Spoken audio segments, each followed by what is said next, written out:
Miss Roberts, is it true that while we are here at this news conference, the Indians are honoring the students who were killed in a special burial ceremony out on the reservation? Miss Roberts, did it ever happen before that so many thousands of rounds of ammunition were fired into the dormitories in such a short period of time? It happened many times before here. Kent State, the Orangeburg Massacre, 27 kids were shot at that one. Or Jackson State or Houston. Any one of a dozen others. Students are slaughtered by trigger-happy police types and nothing is ever done about it. Besides Billy Jack, who else was shot? How many were actually killed? There were 3 deaths and 2 still on the critical list.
Washington replied to your request for an investigation. Are you kidding? Remember after Kent State, our Attorney General John Mitchell said that there was no need to explore the causes of the killings because he knew in advance the causes couldn't possibly be the National Guard or the police. But didn't an FBI report subsequently prove that there were no shots fired by the students and that there was grave culpability on the part of the Guard? They sure did. But as usual, Washington did nothing about it. Does this mean, then, that it's the end of the school? Will you have to close it down now? Maybe. Maybe not. I honestly don't know at this point. I'm sorry, folks. Miss Roberts is very tired. You're going to have to leave. Thank you very much. Thank you, Mr. Williams.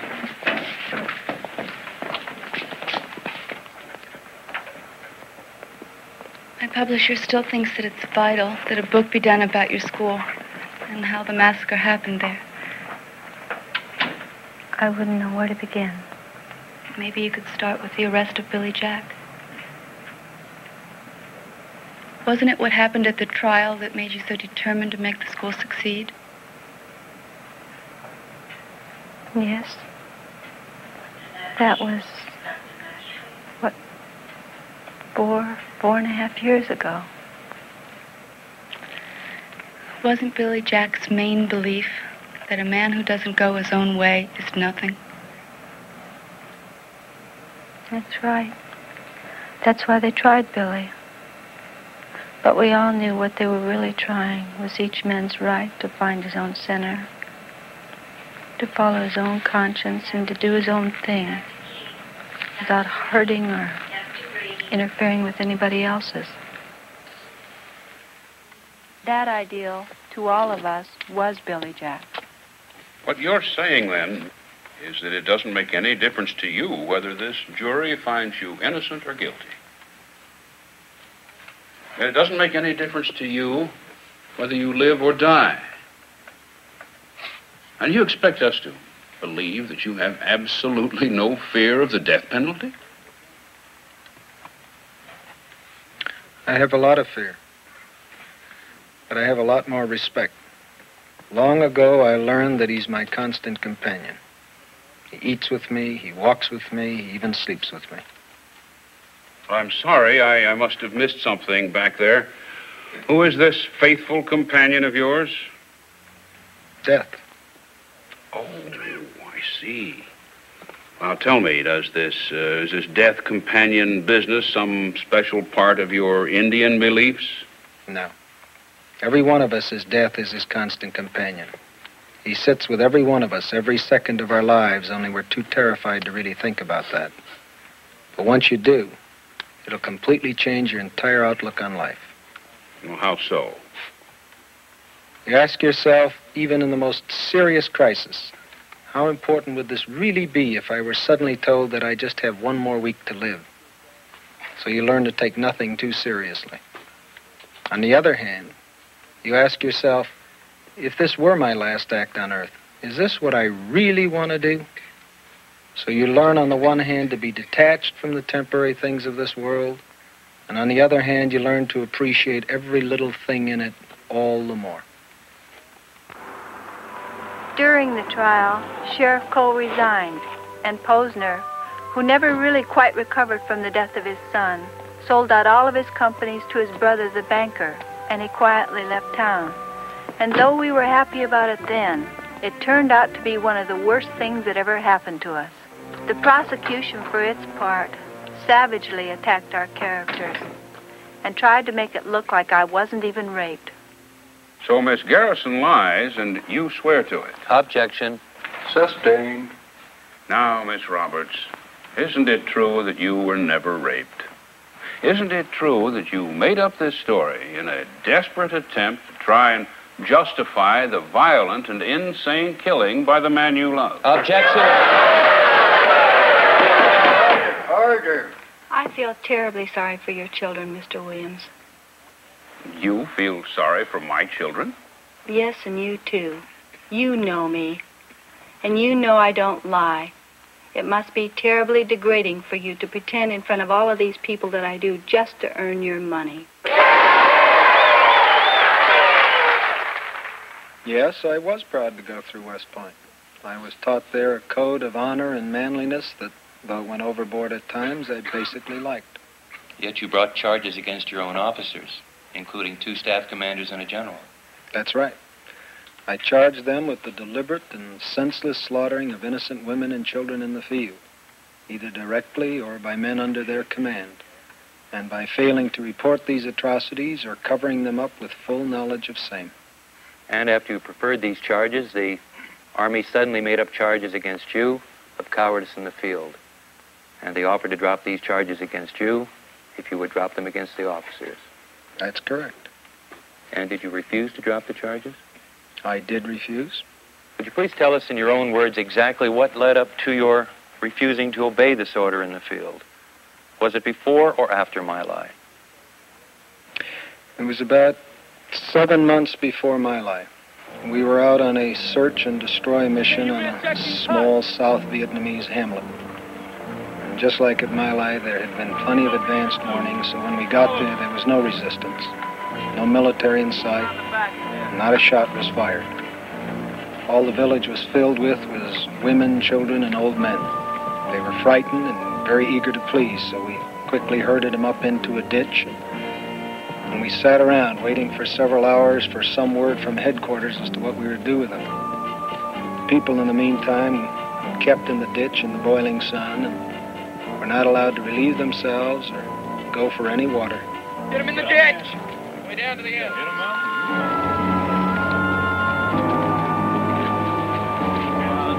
Good. Go, tighten up that back. There must be some mistake. There's no mistake, sir. The order was perfectly clear. Get me headquarters on the phone again. Give me that phone. I want to hear it myself. If you fellas refuse, all hell can break loose. You know that. Are you absolutely sure, sir? There can be no mistake down the line. Yes, sir. I understand, sir.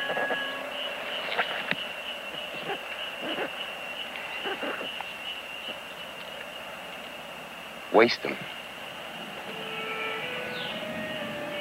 You mean the civilians? That's the order. Clear as hell. Direct from Saigon. We're to waste them. All right, all you men on your feet!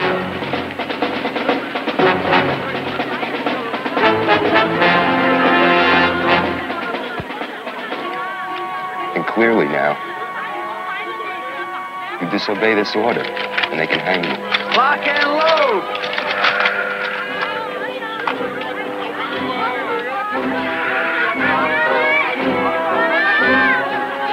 God almighty.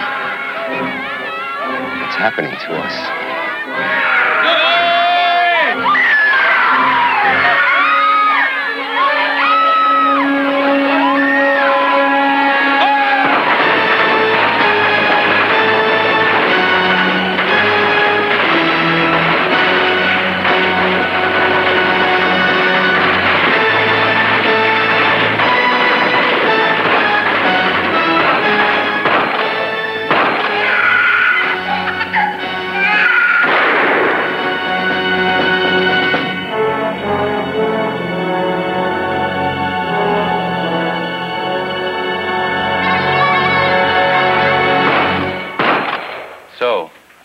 Was this senseless slaughter and sadistic brutality coming as official orders from Washington that turned you against America? No, not really. In war, when you've brainwashed men to become cold-blooded killers, you expect them to kill. Then what was it that made you bitter toward America? Lieutenant Kelly. Lieutenant Kelly. You mean because he was tried for war crimes at My Lai? No, he should have been tried. And so should all those colonels and generals and White House aides who ordered the whole affair, but were mysteriously let off scot-free.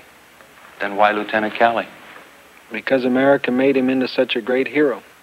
To me, they were sick and diseased men filled with evil, who cut innocent women's throats and blew out the brains of babies, and America had raised him up and made him a national idol.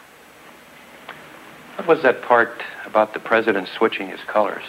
On December 8th, 1969, every newspaper in this country carried President Nixon's sacred promise that he would personally investigate My Lai, and he would personally see to it that everyone involved, if they were found guilty, was punished to the full limit of the law.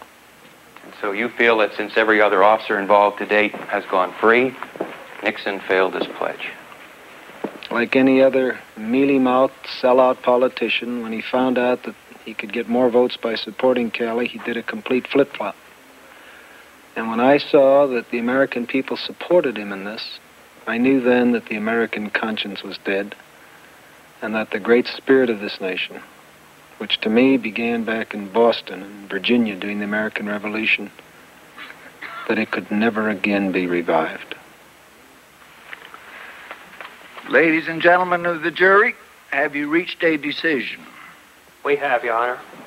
We, the jury, unanimously find Billy Jack guilty of involuntary manslaughter.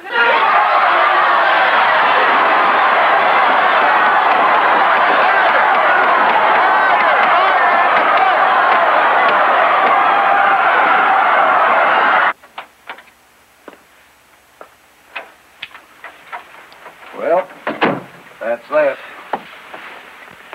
I think you'll find that the end of your little school out there, Doc. Well, it's not my school, but I'll take a bet on it. Billy Jack wasn't the center of power of that school. Who then? Jean?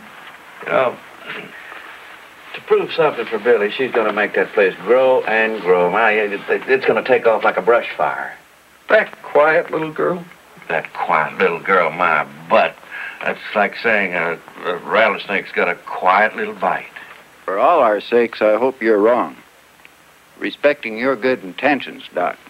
When people have such widely different attitudes, there's no way they're going to live together without generating violence. We've all had too much of that already. So, though the trial of Billy Jack as a person was over, and he was sentenced from 5 to 15 years in the state penitentiary, the kids decided that Billy Jack was really kind of a symbol to live by, and that the trial of Billy Jack as that kind of an ideal had just begun. So they immediately set out to make the school bigger and better than ever before. That first year that Billy was in prison, they found an old abandoned military academy, which they renovated entirely by themselves, begging, borrowing, and scrounging everywhere they could for money or materials to make it go. Listen, everybody. We just had a bakery donate 100 loaves of bread. The entire school was built and owned by the kids, and they governed themselves on the simple philosophy that where there is power, there can never be love, and where there is love, there's no need for power. Knowing that you can't really deal and understand other people until you first understand yourself, every program was based on learning how to cope and understand your own feelings first, in order to understand and relate to other people. This philosophy they carried into everything, from meditation and body awareness exercises, all kinds of dance, even belly dancing, music, band, drill team, arts, crafts, advanced physics, mathematics, psychology, the classics, even into athletics, which they called yoga athletics, from yoga tennis to yoga football and every sport in between. The idea always being that the thrill of participating in the self-discipline one developed while training, preparing, and learning made one a winner for the rest of his life, no matter how well he played or how the temporary contest came out. And so winning and losing or worrying about someone grading your efforts was just not all that important anymore. Growing and having the fun and privilege of doing it, that was everything. I heard something about taking the grant that was given as part of the deal for Billy Jack's surrender and then building a radio station or a recording studio or something like that. That's right. They went out and sold their own recordings door to door, and the royalties really helped the school to continue to grow. At last the day is here, the day we both did fear, to show this love inside, we can no longer hide, just to touch you now, to show you how I've wanted you to want me to give my love, all my love to you. With some of the royalties, they started an institute for child abuse and children's rights. And in working with these abused and orphaned children, they were stunned to find out what was secretly going on in children's orphanages and juvenile courts, state institution for disturbed and retarded children, children's hospitals, and education in general. Was that when they started their Nader-type newspaper and magazine? And then began those scorching exposés on government corruption and consumer rip-offs? That's right. And it was in doing those exposés that our troubles really began. We've been digging. You remember back in December of '73 when the Interior Department, called in, was it 250 oil executives to work on the fuel allocation, right? So we started digging behind that, and we found out that the oil barons and the White House manipulated the whole energy crisis, including the Israeli war. Just unbelievable profits. It makes the Alaskan pipeline look like kid stuff. But are you aware what could happen? I mean, that could blow the dome off the Capitol. I mean, we had the FBI, the CIA, the plumbers, the sequel to the plumbers.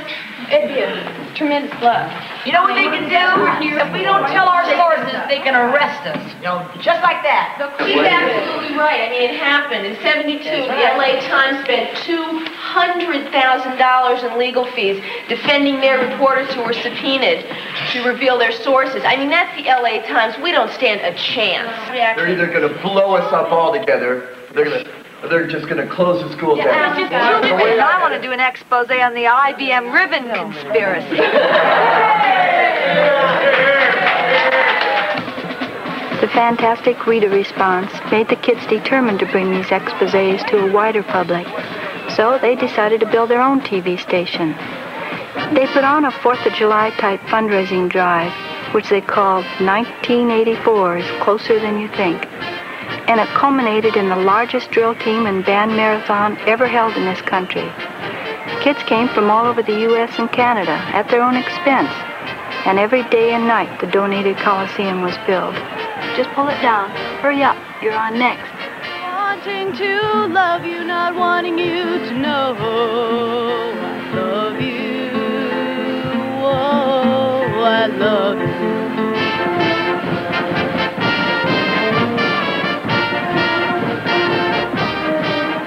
Was that before or after Billy got out of prison? No, it was just before. I remember because Ford had just shocked the nation by pardoning Nixon and agreeing to let him destroy the tapes. We were all so angry at the way politicians at every level of government constantly use television to lie, con, and manipulate people. Oh, I know. I covered a candidate in California once who had campaign contributions from the oil companies. Would you believe he dared to advertise himself as the one the oil companies feared the most? That's right. And because of things like that, the kids decided to fight fire with fire before it was too late. Well, I mean, look at how they packaged Nixon as the law and order candidate who would bind the nation's wounds and bring us all together. Well, we all bought it. That's right. So the kids decided to use television to fight television before it was too late. And they took their investigations being done in the magazines right into the streets, where the public could see for themselves the secret deals and rip-offs, right where they were happening. So in other words, Miss Childs, you missed one payment while you were in the hospital. No, I missed 3 payments. I was behind before I went into the hospital. Okay, so you missed 3 payments, and then they repossessed your furniture. If you went to make up the payment, you had found that they destroyed your furniture and repossessed it. And now they refuse to refund the money to you, on which you had paid on it 2 years before they repossessed it. Now, is that correct? Honey, that's correct. 23 years in this town doing a hell of a job, just following orders, and because of one crazy nigger, I'm dead. It's not the woman.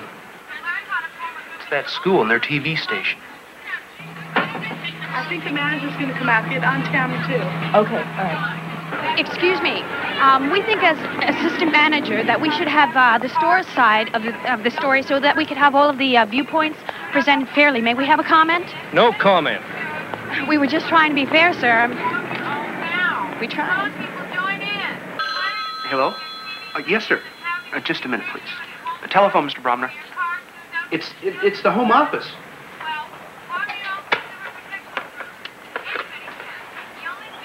Yes, sir. Well, thank you, sir. It's a tough situation. Right. Well, I just went according to the manual, sir. Right away. Replace the old lady's furniture. With used furniture? With brand new. It just hit the wire services. Those crazy, lousy kids.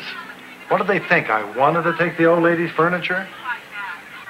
It was shortly after that that they started bugging our phones and the FBI started making mysterious and routine calls to the school, pretending that it was for clearances for the federal grants that the government had been giving us ever since Billy Jack surrendered. I guess it was at that point that I really should have realized and made the kids stop. Did you have any proof that your phones were being bugged?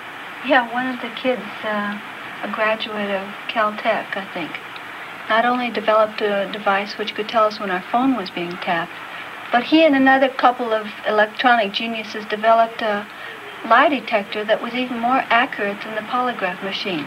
I don't get it. How does it work? Well, just by a person's voice alone, off the telephone or off the television, it's even more accurate than the normal lie detector. I don't believe it. Well, watch the thing and watch the needle. And so it is your contention, then, Governor, that the threat of exposure by the Freedom School television station will in no way find any wrongdoing or kickback of this federal money ever touching the state capitol? As God is my judge, Mr. Mudd, if there are a stack of Bibles on this table before me, I swear to you that I have absolutely no knowledge of any kind of corruption by any member of my staff. Not one. Oh, wow. Good Lord, that guy's lying through his teeth. Well, just think of what this machine would do to the advertising industry. It'd just blow it apart. Think of what we could have saved on the Watergate hearing. Yeah. I've got an idea. Why don't we get the tapes of the Watergate hearings and run him off on this thing and finally find out the truth?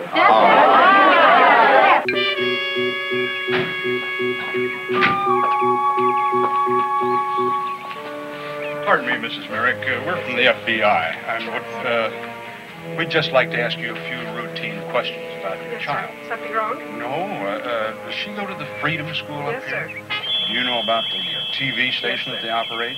Yes, sir. Does she have anything to do with that? No, she doesn't. Now, during all this time Billy was in prison, did you visit him regularly? No. Billy's humiliation at being caged up like an animal was so great that he wouldn't let any of us visit him, ever. For all 4 years? Didn't you miss him? Terribly. But he wrote to me every day, and that helped keep me going. Except every time the mail came, I held my breath, hoping he hadn't given them an excuse to extend his sentence or even kill him. Have the doctors told you if you'll be able to walk normally again? Of course you'll be able to walk normally again. So you really didn't think they'd let Billy out of prison alive? No. Not even if they had to shoot him when he was going through the gates on parole. Bet you remember that day when he got out. I sure do. It was the day we had our first international seminar on child abuse. Child abuse? Yeah. The kids had done an expose on child abuse. Child battering. And how widespread it is here in this country. Pretty soon, we became recognized as one of the few places that could successfully help parents who battered their children.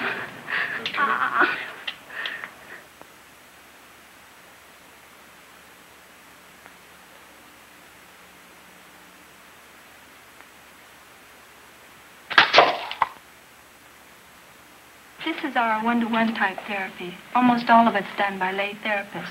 Our kids here at the school. Was the boy born without his hand? No, his father cut it off in a fit of rage. It's a horrible history of torture.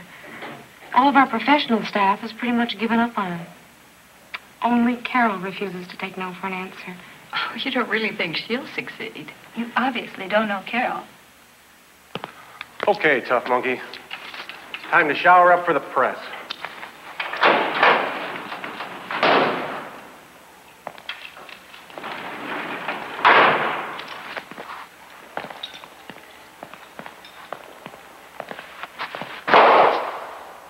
Go ahead. You're just a couple of hours away from freedom. Go ahead, give me one of those fancy kicks. Now, Indian Buck, move out.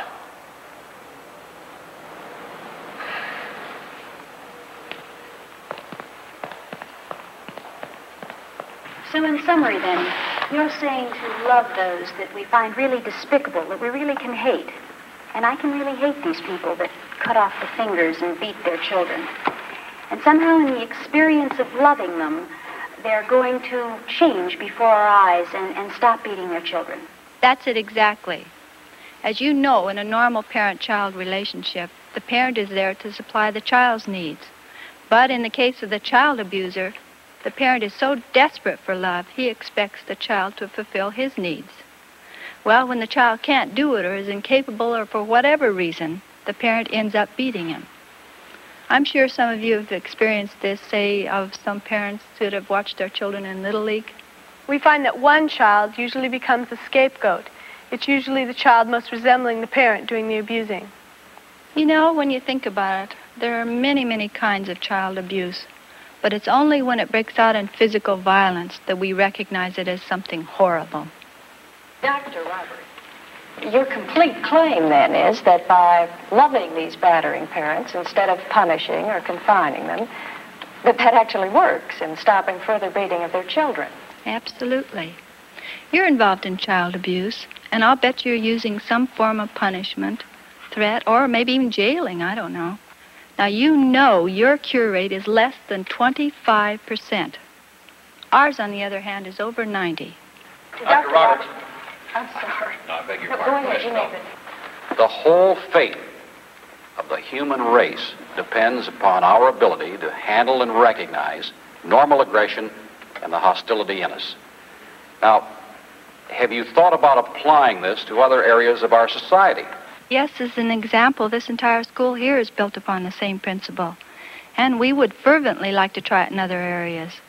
What Jean has really taught us here and in the Child Abuse Center is that everyone has inside of them a fantastic force, and it can really change people once it's unleashed. So that's where the school gets its pacifism? I'm sorry, I just can't stomach that word pacifism. Because when people hear that we're pacifists, they automatically feel we're sitting around waiting and sometimes even retreating from life. Whereas we feel the thing that we've got here is a living, dynamic, positive force that has the ability to change the most warped lives, turn on the most confused and lost people, and I think we all literally feel here that it could possibly rebuild the world. Is this what you call nonviolence? No, I'm sorry. We call it by something much cornier than that. We call it love.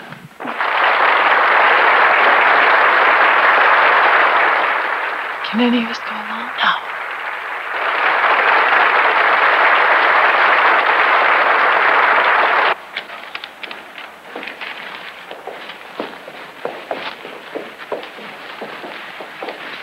Billy, there's a big press contingent waiting for you up in my office. And I think it would be a good idea for you and me to get together and talk about what we're going to say. That it? Billy, it would be to everyone's advantage if you would cooperate with Warden Sells.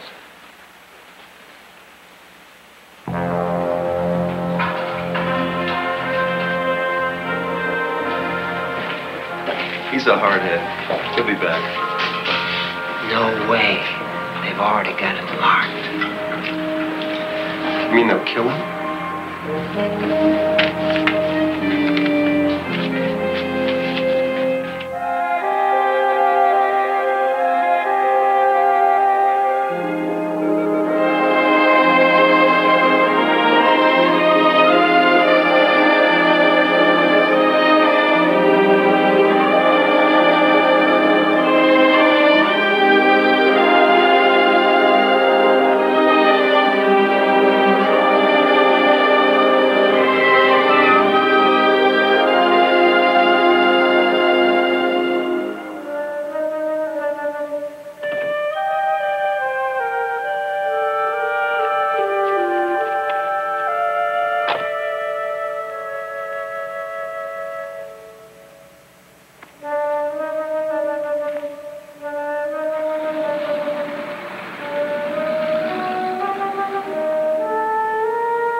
You're not little Carol? And Sunshine?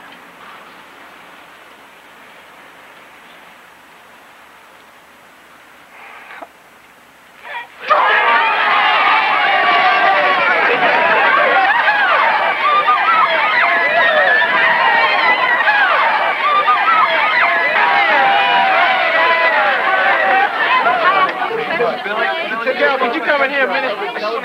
Billy. Billy, Carol wrote a tune especially for you when you went away, and I think we should hear it about right now. Why don't we all kind of be quiet and listen to this tune.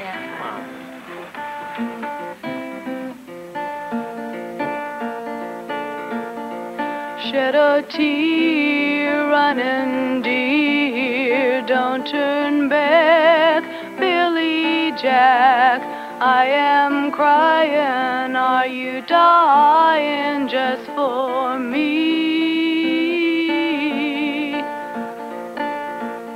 Whenever trouble came about, I could feel you coming out. You were there, I could feel you in the air. When anyone had a happy moment to share, you were there. When anyone had a burden they couldn't bear, you were there to share the load. Shed a tear, running dear, don't turn back, Billy Jack. I am crying, are you dying just for me? When they took you from the church, I couldn't bear to watch a town stare. You aren't an animal, you're a man. It wasn't fair, it just wasn't fair. And they tried you for murder. They said you were guilty, it just wasn't fair. Wanted to tell them they were unjust. I didn't dare, I could only stare. What will happen to you now? You've got to live, but I don't know how. I am crying, are you dying just for me? Shed a tear, running dear, don't turn back, Billy Jack. I am crying, are you dying just for me?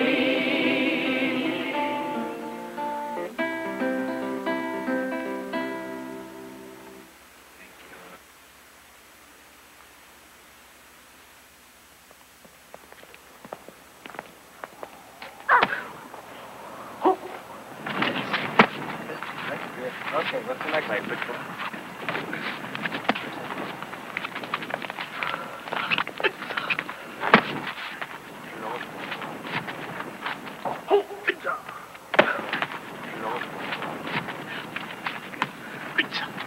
Nope, I missed.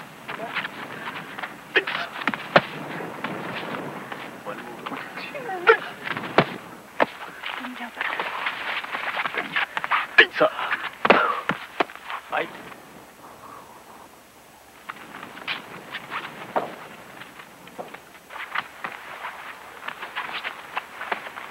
Hey.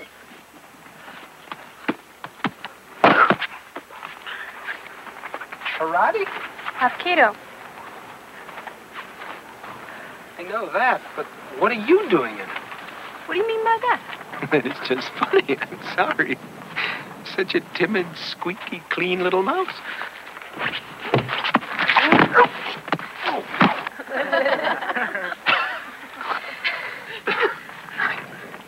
I thought you were supposed to be non-violent, for God's sake. Even the Buddhist monks had to learn something to keep from being attacked. Think of all those men out there who like to get their hands on their sexy little body. Think of all those men out there who like to get their hands on her sexy little body. Here, let me help you. All I care about right now is my own body. My God, you broke my back. Billy, I'd like you to meet Mr. Han from Korea, the Hapkido master here in the United States. How do you do? You have the honor of hearing about your kicks in Korea. Well, thank you. Is it true? Do you really can do jump spinning kick? After you.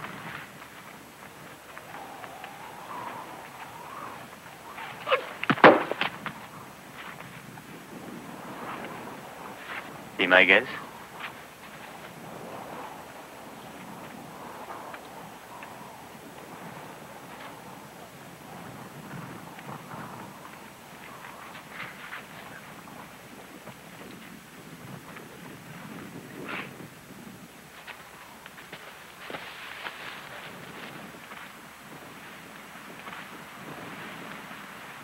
Just hold it like that.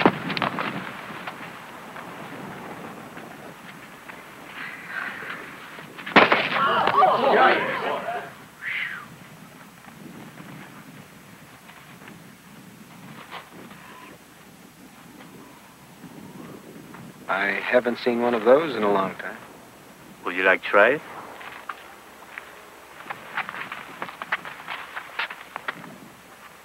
After you.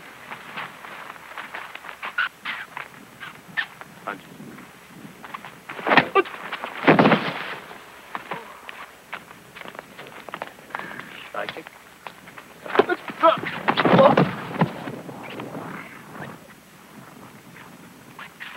Be my guest.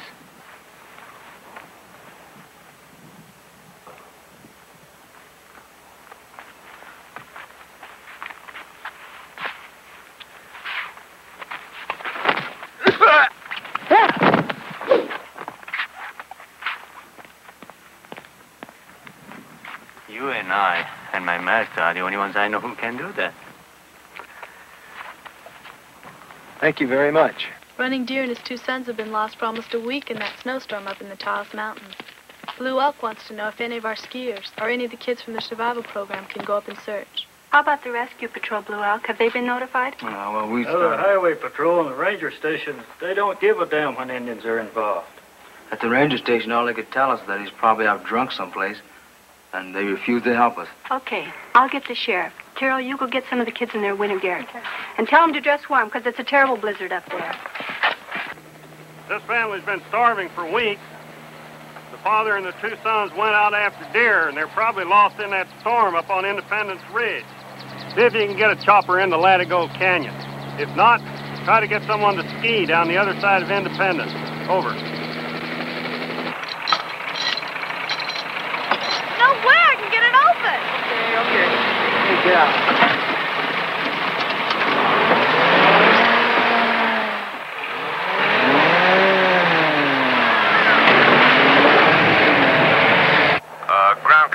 Ground control, over. This is ground control, over. We're moving down the South Range and we'll try to get in with some ground equipment, over. Ground rescue's underway. Team 3, is there any way you can get around the storm? Try to come in east of the Taos Divide? This is Air Rescue 4, and we're over the Taos Divide right now. It's just as socked in up here. It looks like it's moving south. What about the ski patrol? Over?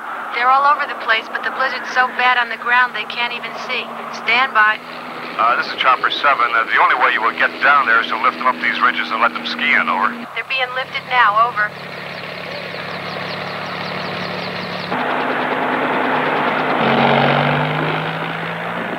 Yeah, this is Chopper 7.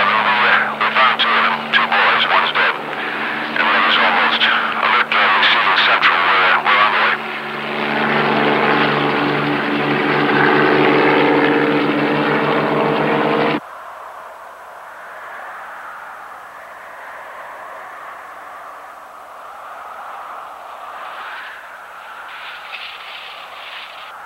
This is Instrument 4 calling. Can anybody read me? Please, somebody come over. Somebody, please, damn it, come on in. Rescue 3, I've been getting a weak signal that keeps fading and cutting out, and it could be coming from the other side of these peaks. Let's go have a look, huh? alive? Just barely, and I can't get anybody on this thing. No, you never will with these peaks. When you get below this storm down over on Independence Ridge, go.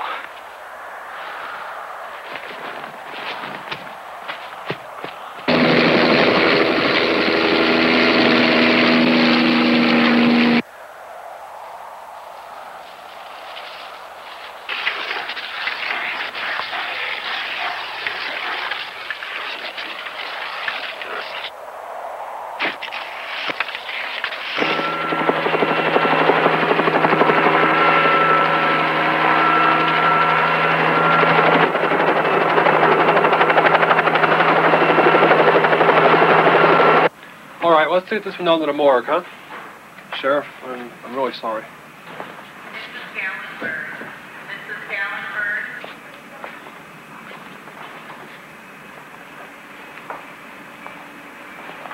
Why are you bringing him in here? That's what they told me to do with him. Well, he goes down to City Hospital. Bundle him up good and go with him in the ambulance. Ambulance? Where are you taking him? Down to the Indian Hospital. Well, that'll waste time. Why not treat him here? I wouldn't do it if I thought it were dangerous. You mean you can't even keep an Indian here 1 or 2 days in an emergency? Look, I'm just an intern. I don't make the rules. Well, you're not going to move him. He could lose a hand or a foot. Well, Tell me, what would you do if he were a white man and you could treat him?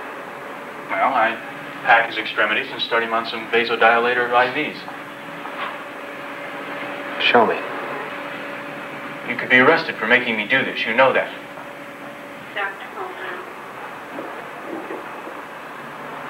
Now.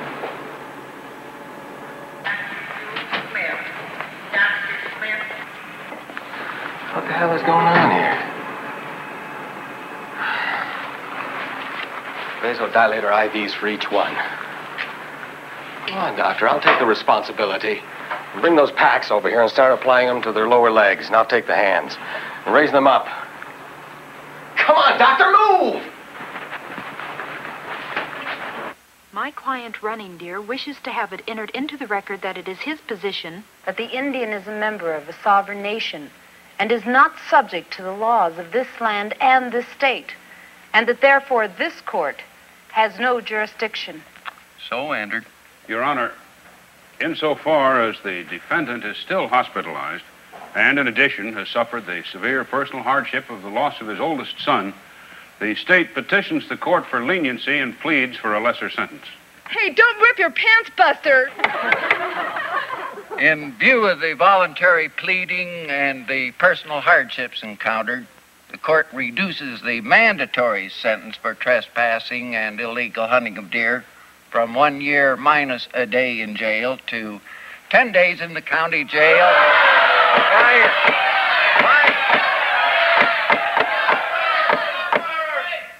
And a period of probation to be not less than 1 year.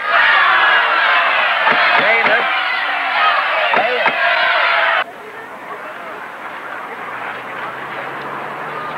Oh, Lord. Now what are they being hassled for?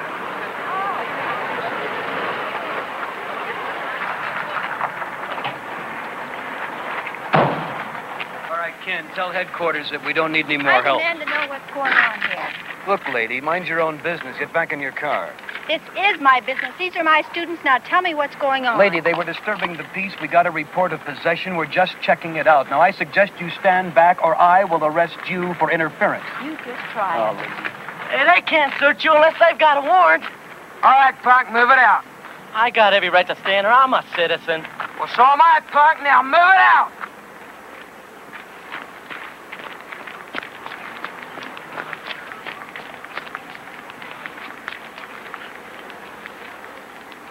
They have no right to search you without a warrant.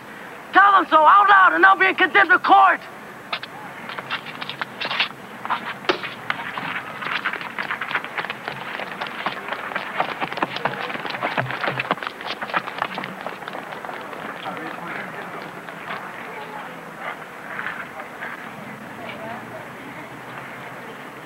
What the hell do you think you're doing? It's your choice, lady. You can do as you're told or get your head split open. Listen, Buster, you're not going to feel me up. I'll search you right here or in the paddy wagon. It's your choice. Jim, you're out of line now. Knock it off. Well, hell, my dear. You can fill me up right here in the bus or the lawn, anywhere you want to do it.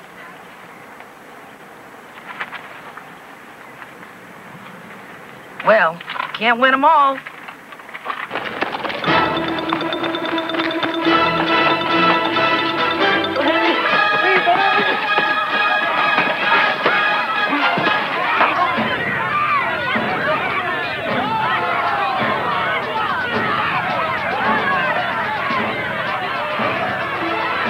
Folks, they're moving. We're not going to ask you again. Now move it.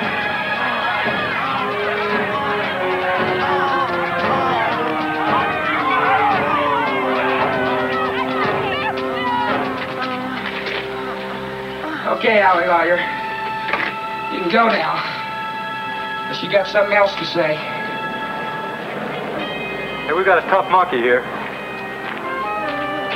Feels you don't have to move off like the others. Okay, mister. You were ordered to disperse. And that means now.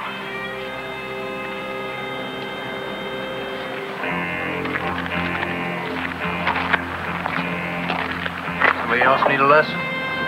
Yeah. Our tough monkey here. Say, isn't that...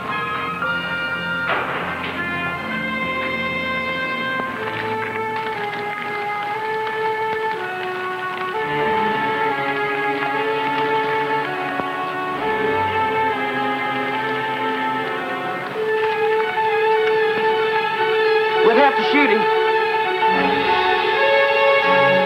Too big a mess.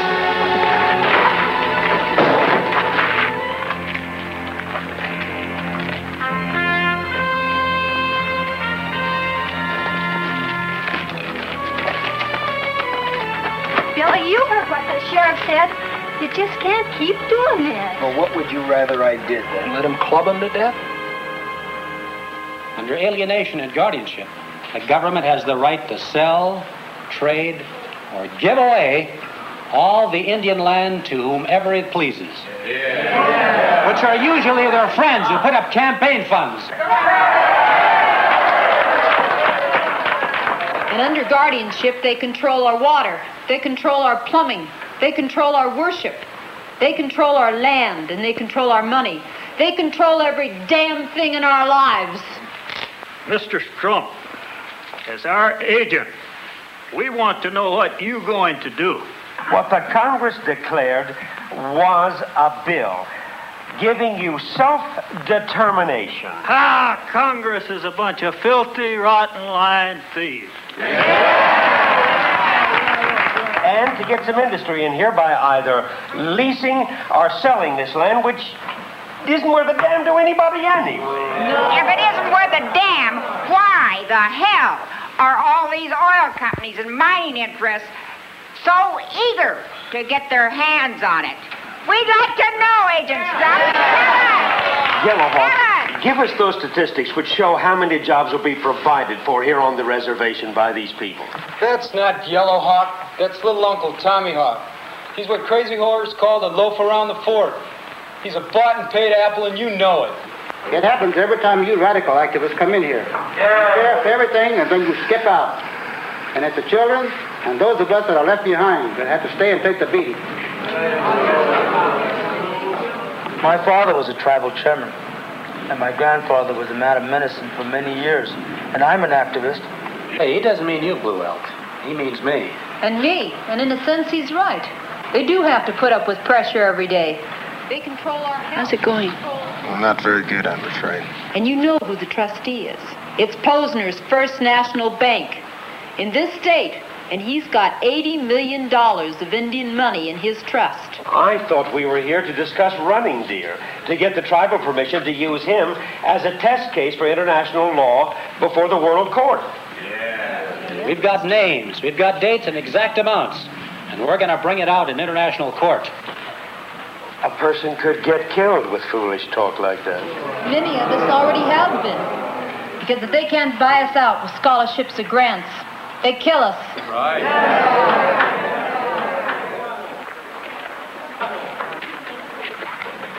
Well, what happened? They voted it down. And that damned yellow hawk will probably get a personal invitation to the White House for that. I don't understand. How in the world did they keep him in line so? They caught him embezzling funds, and the White House promised to hush it up if he'd cooperate. You know, the same old story. Why don't you guys take Running Deer's case to world court just by yourself? I mean, you don't have to bother with all these committee and tribal decision things. Well, that just divides us by having Indian fighting Indian. You know, divide and conquer. That's the way that they've always beaten us. Now, that's your whole problem right there. Hmm? What? You got all chiefs and no Indians. God, that is so bad. I can't even believe it. That is really poor. That is really bad. If it's illegal for an Indian to go out and hunt deer, how come it's all of a sudden legal for you and your bunch? Because it's deer hunting season, and we've all got our licenses, that's why. Not on Indian land, it isn't. Not for you, anyway. It's still illegal. Carl, this is no longer Indian reservation land. That's all been terminated. The Indians won't accept that. Besides, this land's sacred to them. There'll be trouble. We do this every year, Carl. You know that. Yeah, but you don't lock up a starving Indian every year. Tempers are still pretty hot over that one. Carl, on this bus, we've got corporation presidents, Pentagon officials, Washington politicians, and even the lieutenant governor. You big ignorant pig. Who are you calling a pig? I'm calling you a pig. With all of those big wheels back there, do you expect me to go say, sorry, we gotta all go home?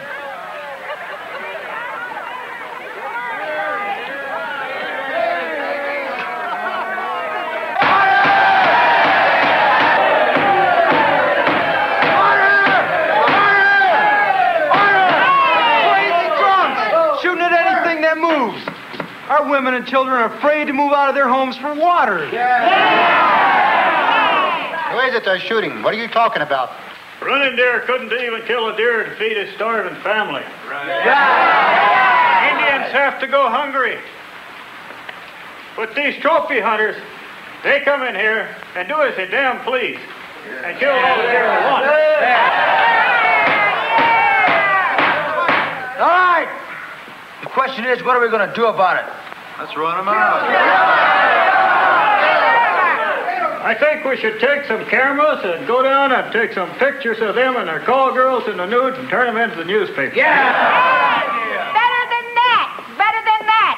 Let's send them to their wives. All right. Besides, they've got a right to hunt on Indian land. Yeah. That's what the law students were trying to tell you before. That's no longer Indian land. That's part of the reservation that they've been quietly terminating for our own good. Not to me, it isn't. What is that supposed to mean? I never voted for termination. Did anybody in this room ever vote for termination? No! Do you know of any tribal member who knowingly voted for termination? No! And to me, they're still illegally on Indian land, and this tribal council has the authority to arrest them and drive them out. What do you mean, arrest them? Who's going to do it? I will, the tribal police, or anyone in this room who's man enough to go with me. Or tell me something. Are you afraid to stand up to the white man even when he's shooting at your wives and your children?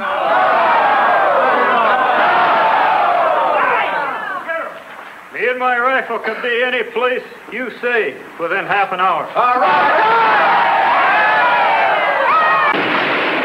Yeah, but they're calling this the International Symposium on the Law and the American Indians' Legal Rights. And let me tell you guys something. The real purpose of this is to make it look like everybody's stealing from the Indians. Oh, come on, Posner. I've handled dozens of land sales of Indians, and even I don't know what termination is. Do you? Look, these radical Indians are taking payoffs on all sides. Who cares? As long as they don't terminate my lease. I've only got 92 more years for it to run. Well, you sure as hell better hope that conference never takes place, because if it does, we're all in for a lot of surprises.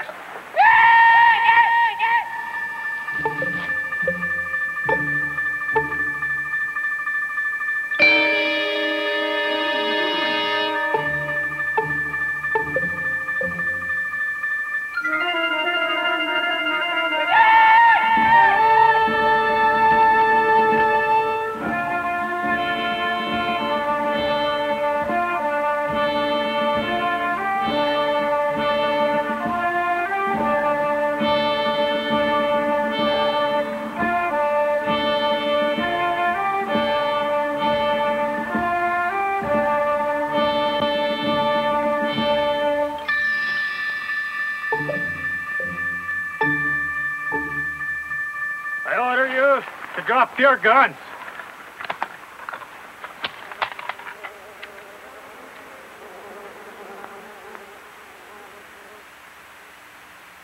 You sentence our brother Running Deer to jail for killing a deer to feed his starving children. And yet you dare to come here and do this? What do you call this, sport? I was wrong. I'll correct that injustice to the Indian. Well, tell me, just how are you going to do that? He's already spent 10 days rotting in your lousy jail like a caged animal. I'll give Running Deer a job. A good job. More money than he could possibly earn. Because he's an Indian? And you got one pay scale for your whites and one for your Indians? Oh, come on now. Don't be childish. All of you. You are all illegally trespassing on Indian land, and you are all going to be tried by us. Here and now. If this is a tribal decision, where's Yellow Hawk and Little Bear? Probably back home sucking up your spit. Billy, I'm Lieutenant Governor Barnes. This is George Shipley. He's the president of Stonehurst Mining Company. This isn't Indian land. After it was terminated, we purchased a leasehold on it. My company holds the rights to it, and these men are here as my guests. How many days after the president signed that termination bill did your company get your leasehold? Oh, I can't remember. I don't see that has any bearing. How many days?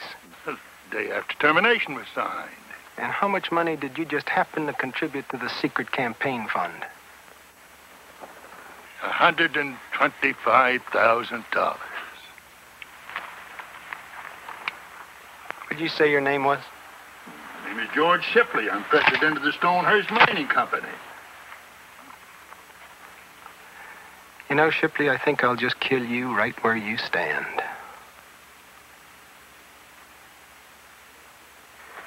We've made a terrible mistake, and you've got the upper hand for now. Take advantage of it, and all you'll do is fan the flames of hatred higher. And then later on, all of us here, somehow, we'll get even. Trying us isn't going to solve anything. Blue Elk, Rolling Thunder. I know we don't think much of each other, but we're realists. Now what the lieutenant governor has to say is true. You may feel good now, but you're going to suffer later. All right. We'll not try you now. We'll just take a good, clean picture of each and every one of you for future reference. Okay, you heard him. I want 2 lines here. Women to the front, men to the rear. And I want all the men in to take off them hats now. Come on. Oh, you've really gone too far this time, Billy. You're making a terrible mistake photographing those men. You know, the last time one of you Posners uttered that lousy cliche, one of you got killed. Now tell me, don't you ever learn? You people back there, that means you too. Let's go. And I'll swear to God, you're really going to pay for this one. Take that hat off. I'm talking to you. Dean, how much more is going to have to happen before you can get those kids to pull back on those exposés? Taking pictures of those people just infuriated them. It made matters much worse. I know that, Carl, but I can't tell the kids on one hand I have complete confidence that they can govern themselves, and then on the other hand take it away when there's an important decision to be made. Either you decide to trust them on the vital decisions or you don't. It's simple as that. Yes, but you can speak out, can't you? I mean, get up and present your point of view. I don't see why you can't argue against something you think is bad or destructive, as long as the kids have the right to vote it down if they don't agree with you. Yeah, I know, but oftentimes kids have a tendency to hero worship. And I just think if Billy or I got up and argued a point, some of these kids would just blindly follow because they identify with us so much. And I'm sorry, I just don't think that's fair. And what you're saying, then, is that when you get right down to it, you don't really believe they're adult enough to make their own decisions. Grandfather, I would be honored if you would teach me how to pierce the veil and go to that other world and make my own inward journey to find my own center. I would be honored, Grandfather, if you would teach me the way. There are many enemies in this world waiting to destroy you. If you are to survive, you will have to find peace in yourself first. That is why I want to make the inward journey. The inward journey is dangerous, filled with terrifying evil. There are many demons of great power. It takes much wisdom to learn that they are of your own making. And first, you must learn to see your own shadow. How will I learn to see my shadow, Grandfather? Many cannot survive the dangerous inward journey. But if you do, in time you will come face to face with your own shadow. Then you will know what I mean.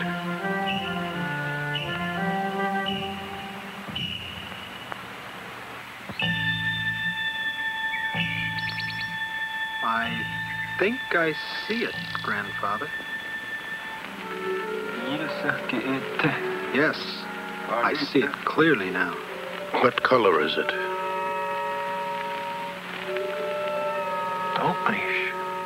Blue. A bright blue.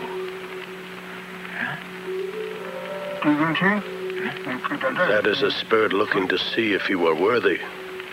It takes many forms. Where did it go?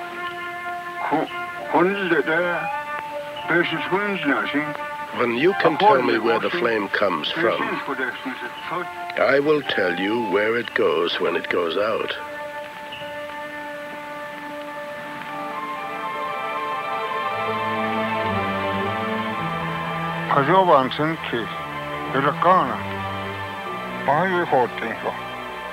Grandfather, where will I look for my shadow demon? We think the spirits live out there, but they and the shadow demon live inside you. He is all the evil in you that others can see in you, but you cannot. Why is that? We all put forth an image that we want other people to think we are, and that we'd like to think we are. But we all have the secret evil side that is painful to discover, though others can see it in us very easily. How can I come to know my evil side then, Grandfather? By the things in others that make you angry. Whenever you get upset at someone or something, it's because that quality that you're upset about really exists in you. It is always easier to see the evil in someone else, and by trying to change him, think you are getting rid of your own evil, your own shadow. It takes superhuman courage to see that this fault really exists in you, that what you're really hating and trying to change is a quality of yourself. Like the rugged man who hates long-haired youth, underneath he is secretly afraid of his own femininity. Grandfather, may I now descend to the cave of the dead? No, you are not yet ready. First, you must seek your own vision. When your heart is open, your vision will come. And only after you've received your vision will you have some chance to survive in the cave of the dead.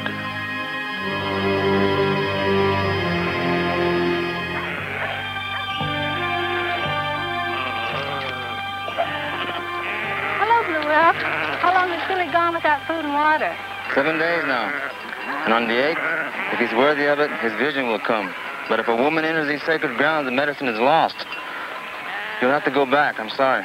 What are you guys going to do when the women's lib hears about this? You'll have to take that up with the spirits.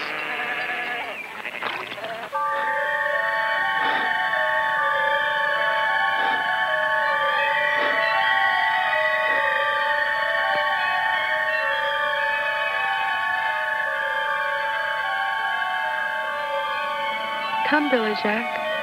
Come, for I am going to show you the true nature of the white man through all of history.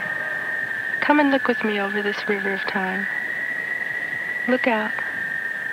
There's St. Augustine, preaching the Christian creed of love to the Druid Britons, with the tips of their lances dripping with blood. Oh, and there's King Richard the Lionhearted, slaughtering the heathen until they convert to Christianity.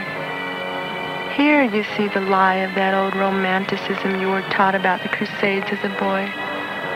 See how they butcher everyone in this village of Jews in the name of God and love. And remember that great, brave Indian fighter, Kit Carson? Well, he had rounded up over 400 Navajo women, children, and babies into this cave, and his men bravely and methodically shot them to death. What the white man calls the spread of civilization, his Christianity and so-called democracy have a secret shadow, greed and power. Look well into your own heart, my brother. See how much of your violence comes from the same lust for power over other people. We've got names, we've got dates and exact amounts. We're going to bring it out in international court. A person could get killed with foolish talk like that. A person could get killed with foolish talk like that.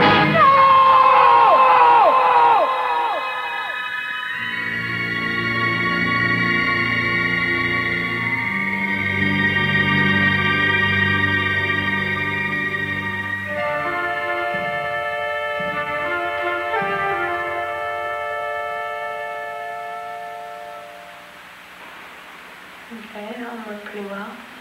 Which one do you think goes next? Come on, try it. Let's try this one, see what happens. No good from the... Oh, my God. I don't know where she gets the patience. You gotta remember, Carol, Danny has been in over 20 foster homes. And he was even put in solitary confinement in one of the detention homes when he was 4 years old. He's never known anything but brutality and rejection. I understand all that. But what can I do about it? Every single expert told me he's hopeless. Honey, we can keep loving him and loving him no matter what he does. But you gotta remember, he's going to have a hard time accepting that love because he's going to be afraid that he'll be torn away like everything else in his life because he's convinced he's so evil. So we just can never, never get mad at him. And more important, we just cannot give up loving him. Well, I'm not going to give up. What I want to know is, while we're doing all this loving, who's supposed to be loving us? I'll love you, honey. This school has no legal right to detain the child. Now, if we have to find Danny's parents and get them to regain custody, we will. And if that doesn't work, we'll have him committed to a mental hospital. You'll do what? Any attempt by your group or Posner's group or any other group makes to attack this school through that child will be met by the finest lawyers and the most widespread publicity that money can buy. You're just trying to get back at us because we've exposed the filthy conditions of your state hospital. Why don't you go and clean them up so they're fit for human beings? You do that. We have evidence the child is unhappy here and is constantly going into fits of rage. Mister, you are so stupid. It's Harry, this is not constructive. Now, it's clear the dean is not going to give up the child without a legal battle. So, if you want to see it through, you're just going to have to take her to court. Fair enough. It shouldn't be too difficult to prove that this environment is too radical an environment. Bring up a young child in. What you men are really saying is this constant harassment and this bugging of our telephones, it'll all magically stop if we decide to give up the Indian rights seminar. Oh, wait a minute. I'm sorry. I haven't any idea what you're talking about. And I'm sure your phones aren't tapped. That's illegal without a court order. Well, you should go get Bugger and tell him to bring the machine here, too. So you can just go back and tell whoever sent you that they can just stop bugging our phones because we can knock out their bug anytime we want to. Is this phone now being tapped? Oh, yes, with an infinity type that is picking up everything being said in this room from this phone without you even lifting up the phone receiver. So whenever we want to talk without anyone else listening in, we just call on Bugger. Bugger, hit the switch. You didn't turn this thing off, did you? Turn off what? I don't know. It's weird. It's gone blank. I can't hear anything. Well, check your relays. Mr. Posner, allegations have been made that the $80 million trust that was given to you by the Indian Bureau for the land sale was turned over to you as trustee instead of the bank in Wyoming, and this is because of your heavy campaign contributions in Washington. Look, that's ridiculous. I'm not even aware of what campaign contributions that my executive committee decides to make. But I do know that they're made on a strictly impartial basis. have no friends at all in Washington. I mean, there isn't anybody up there. Well, or certainly any heavy campaign contributions. Certainly I have friends in Washington, don't you? What can I do for you, Princess? Mr. Posner, aren't you responsible for helping Eisenhower back in the 50s affect the transfer of Indian trust monies to local banks here and throughout the state so that you could invest it at a great personal profit? Oh, that's quite a long time ago, but no, that's not true. Absolutely not. What does it say? What does it say? Basically, it says the man is lying through his teeth. What's that ticking? I'm picking up a strange ticking sound from the transmitter. Since Eisenhower, but 91, right in this fall.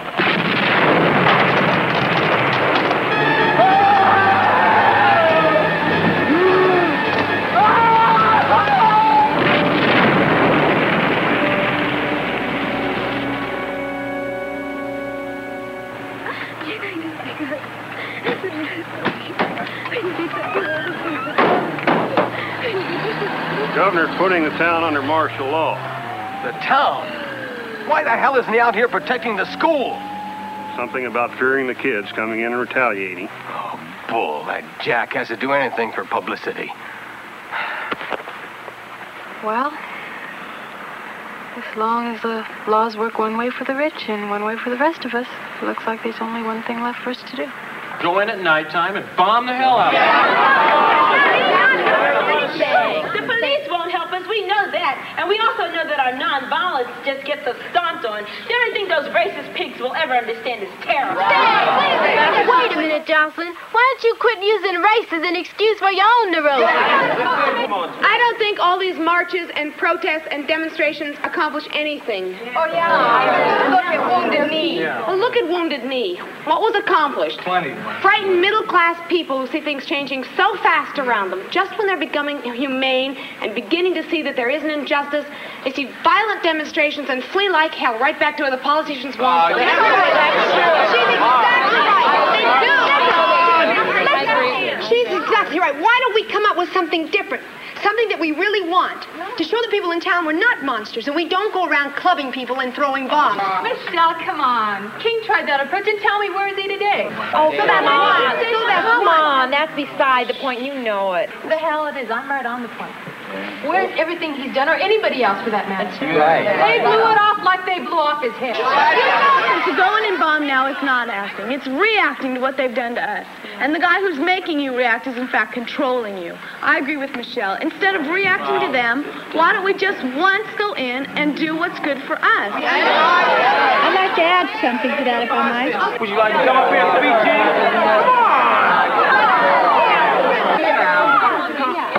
I thought we're supposed to make our own decisions. Come on, all this ruckus isn't getting you anywhere. But doesn't she have a say-so just like you do, and she, and she, and she? Yeah, say so. But you know she's going to get up and make a speech that everybody in this room is going to follow blindly.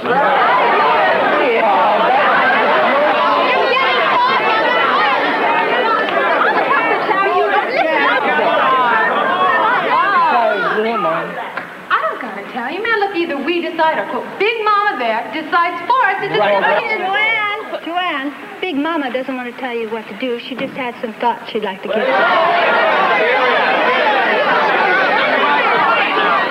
It's a crisis right now, and you're trying to tell us what to do? That violates everything that you've taught us to believe. Right. Come on.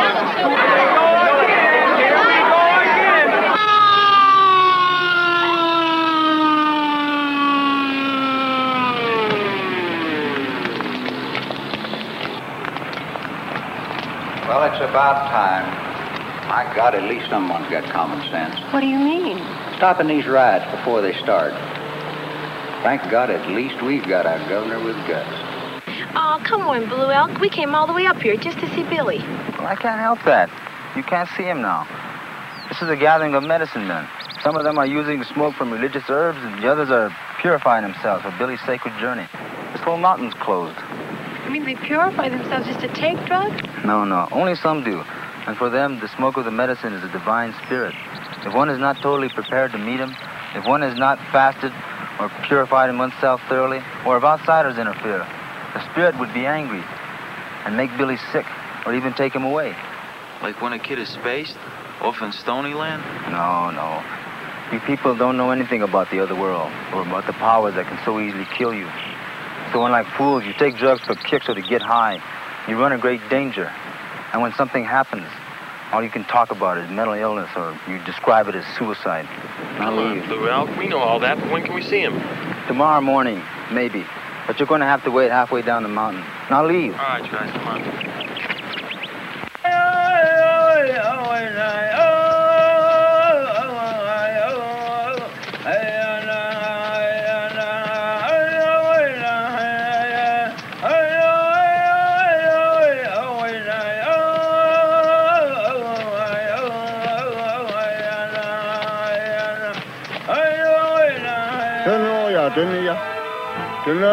You are going to descend to the cave of the dead, where our people were massacred. Be very careful, because there are many spirits there who would like to take you with them, and others who do not want to pass on to the next world. So they would like to enter and possess your body. The souls of these dead reek for vengeance, and they will know your heart. If it is that of a white man, you will not survive. I am ready, Grandfather. But there will be demons also. If you show any fear, they will tear you to pieces, and the ghosts will possess your soul. If you show you are not afraid, no matter what they do, the demons will stop terrifying you and become your friends. Are you afraid? You once taught me that courage is not the absence of fear, Grandfather, but the conquest of it. I am ready. Beware, most of all, the red-eyed demon. By his screams you will know him. He is the most powerful of all the demons, and because he will do much good if you survive, he will kill you on the spot if you show any fear. Good luck.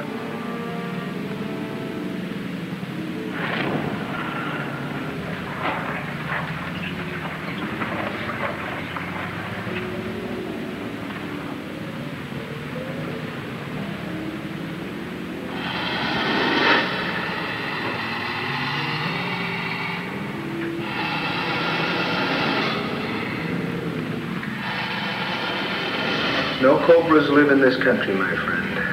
I know who you are, and I'm afraid I'm going to have to ask you to leave. I've got to go down the tunnel.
You're me.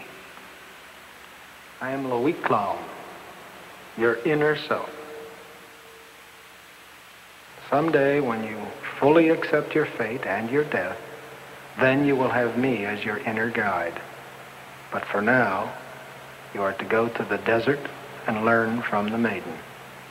I'm sorry, I just can't understand all that's happening here. But that's your trouble. You always try to think and understand everything with your head instead of just feeling it with your heart. Now go and just experience what the maiden offers you.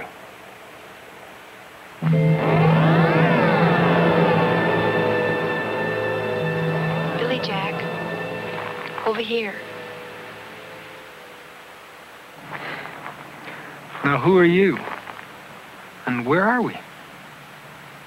I am here to show you the way to the house of the Great One. But first, you must prove yourself generous of heart. All right. I'm ready. Go and slap him in the face, and no matter what he does, do not strike back. And no matter what he does, I'm not to hit him back. That's right. Look at that. They're gonna pay off. Run! Get going. Run there. Go. Now, wait a minute. What do you think? Huh? I got the bet. I got the bet. No way. Emma. Come on. Go. Get the go on there, boy. Go. What I say? No way. No way. You don't count on third line. All right, here he goes. No way. I don't think you're going to particularly like this. Come on, let's go. Why, you stupid son of a... Come on. What I say? No way.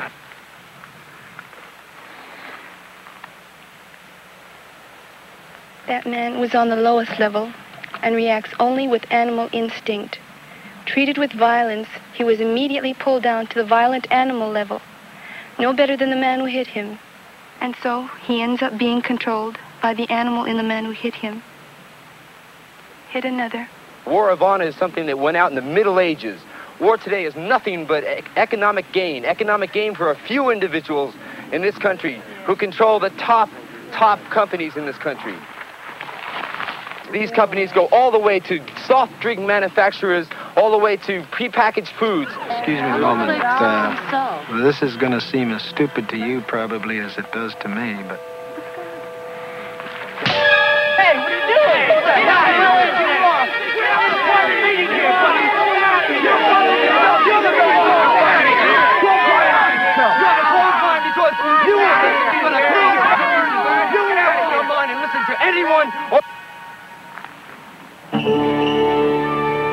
He was on the second level.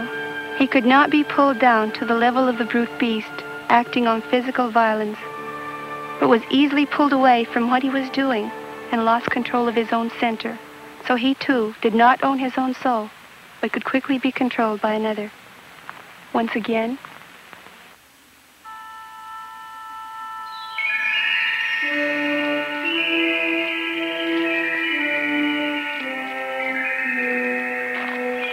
Forgive me, I have no idea why I'm doing this.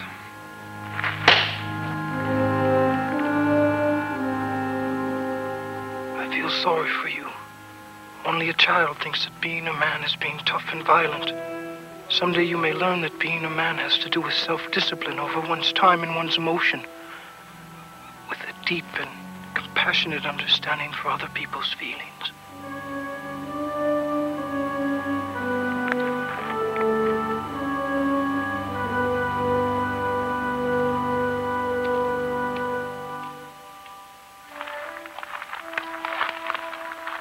this man has reached the third level, where he is his own person, so that no man can force him to react, thereby control his actions or take anything away from him.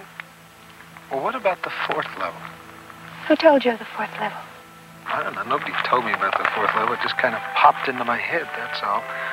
Look, can I go to my spiritual guide now? You may never go to him. He comes when he wills. And as yet you are not ready. I said, why not? I thought I just conquered my demon. You just met him and learned that your own worst demon is yourself. Your task now is to come to thoroughly know your shadow and accept it, and by accepting your weaknesses and human frailties. When your shadow has become your friend, then your spiritual guide will come for you, and only then will you be ready.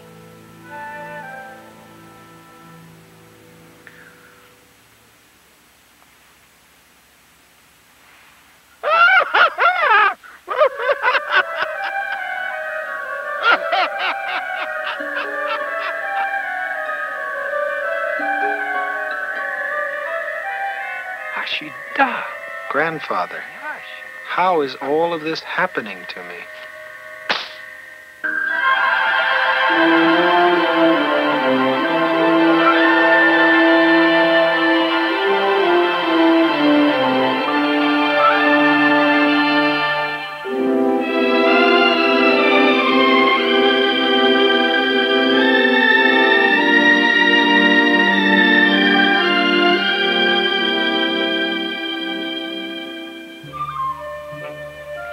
I tried to get them to go way down the mountain, Billy, but they insisted on seeing you. That's right, we can talk on the way down. Look, we're worried because the kids at the school are just going to forget the whole thing and go off on one of their nonviolent love kicks again. And all that'll happen is we'll get bombed again and more of our kids will get killed. Yeah, look, Billy, there's a whole group of us, Billy. We'd like you to lead us in, you know, hit them with a counterattack. We could go in at night and bomb their TV station for a change, or kidnap somebody from the town. Get hold of them to fight back. Look, being strong is one thing, but bombing is another. Why? 'Cause it's not open?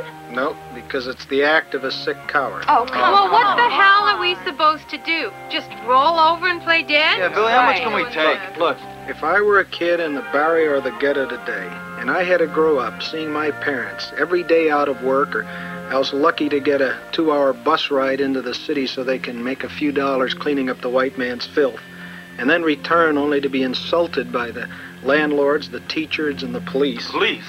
They're so damn corrupt. All right, I know they are, and I sure as hell would be tempted to go off and do things that would make the fanatic radicals look like kindergarten kids. Well, then come on, let's do it. Come on, There's Billy. nothing else we can do. Does that mean you're going to lead us in to bomb them back? No, Yeah, come on, no, Billy. not in a million years. Why not, Billy? Because that kind of violence never helps anybody or liberates anybody. It just gives some psychotic who's filled with a lot of self-hatred an excuse to kill a lot of innocent bystanders and maybe grab a lot of headlines by spouting some sophomoric slogans about class struggle.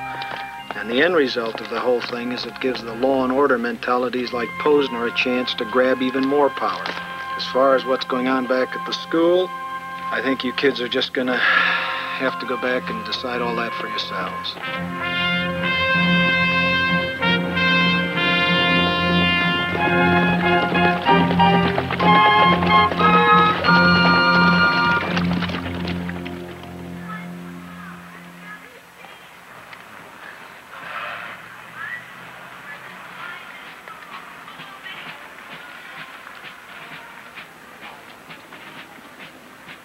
What the hell is that? I don't know, sir. Sounds like drums. Lieutenant, you better put the men out on alert. Sergeant, go out and see what the noise is.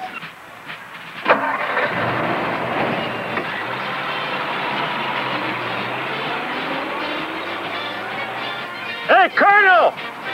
Maybe your revolution's gonna come limping in here with a musket, pipe, and drum!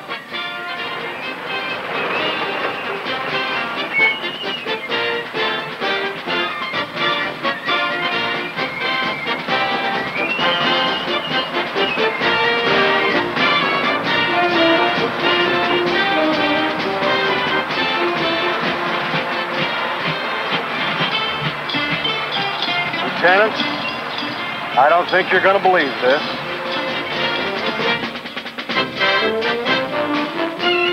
Come one, come all to the world's first total man meet in history. Howard Cosell, where are you?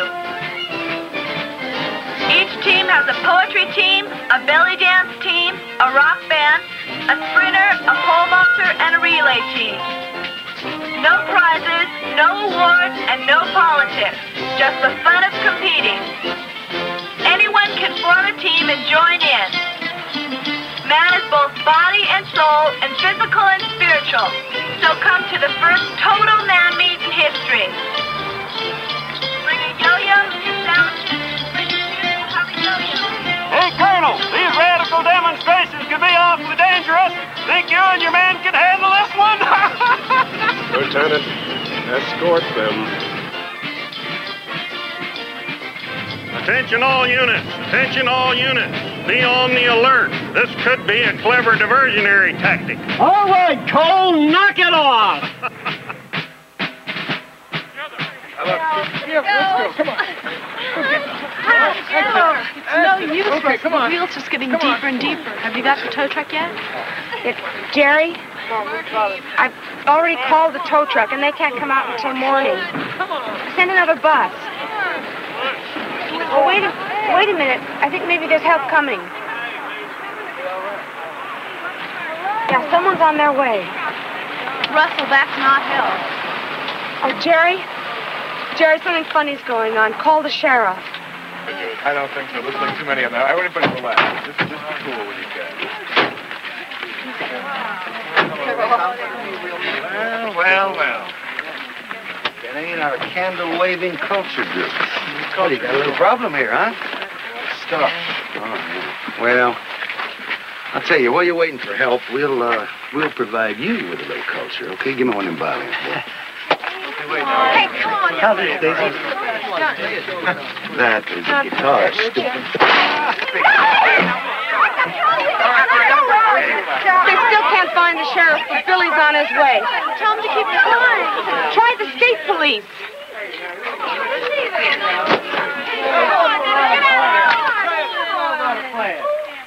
Well, looky here. Really big man, Jason, aren't you? All right, now look, fellas, we can't fight you, and we're not interested in getting hurt. Now, if you just tell us what you want. Oh. Don't hurt. Come on.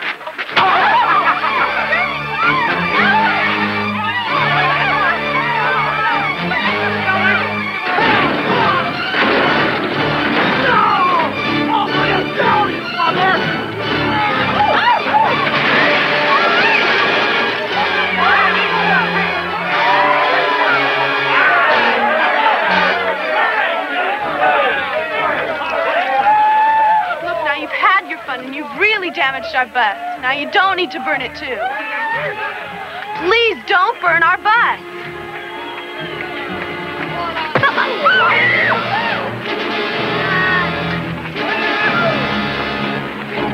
Hey! Come up front. Hey, move out in here. Hey!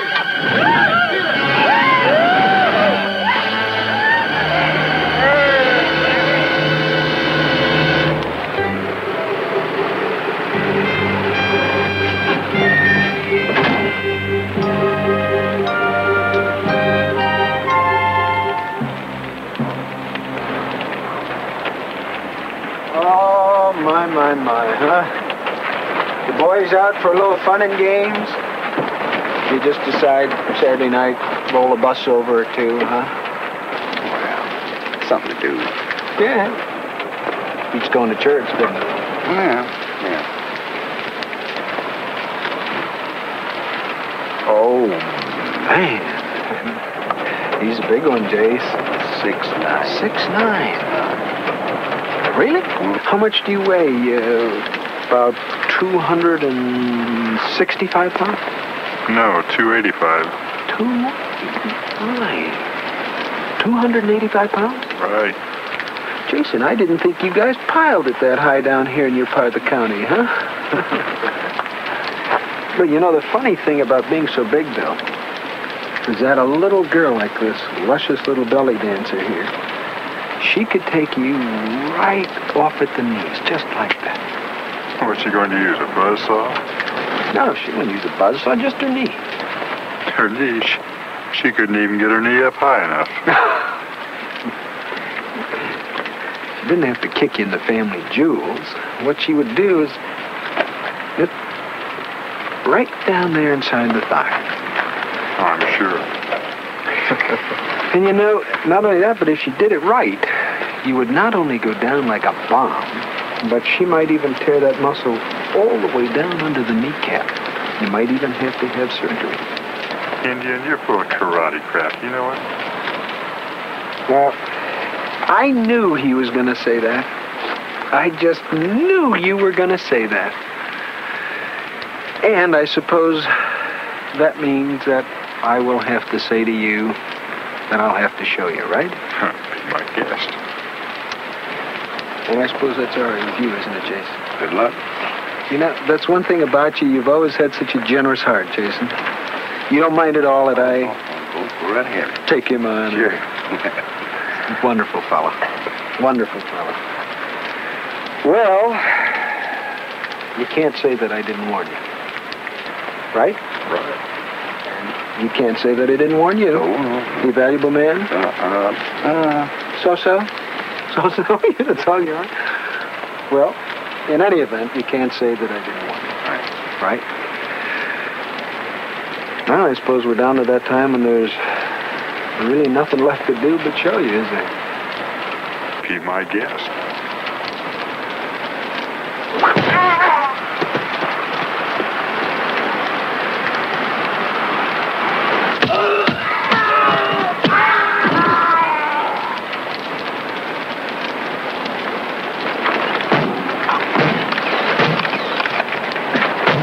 What do you think you're doing? Getting even. What do you mean getting even? This just pulls you down to their level. What the hell do you call what you just did? Come on, Billy. Come on, you could debate your visions later.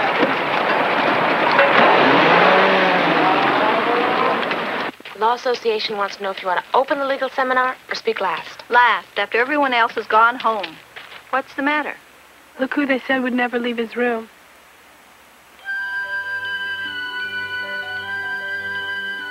Danny thinks he might like to have that thing now, wouldn't you, Danny? What thing? The thing that'll help his arm grab onto things. How in the world did you ever do it? Okay, almost, but you gotta put this here. Right like that. I'll never ride. Yeah, you will, and you'll sing up on the platform like the rest of the kids. I'll be so embarrassed. Will I really get to play up there? Yeah, but you gotta work hard, okay, ready? Really? Yeah, okay. I saw 3 ships. Do you mean he's actually talking now? Yeah, with Carol, he's become a regular chatterbox. That's beautiful. 3 ships come sailing in on Christmas Day, on Christmas Day. And you change over to here.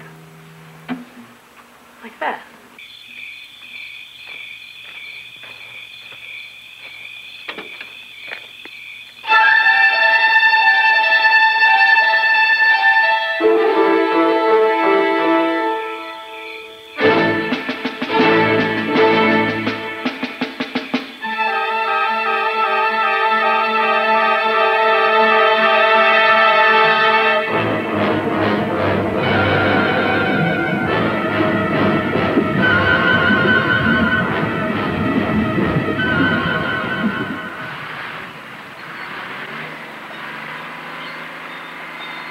Well, Gene, I hope this is going to end your Indian legal rights seminar.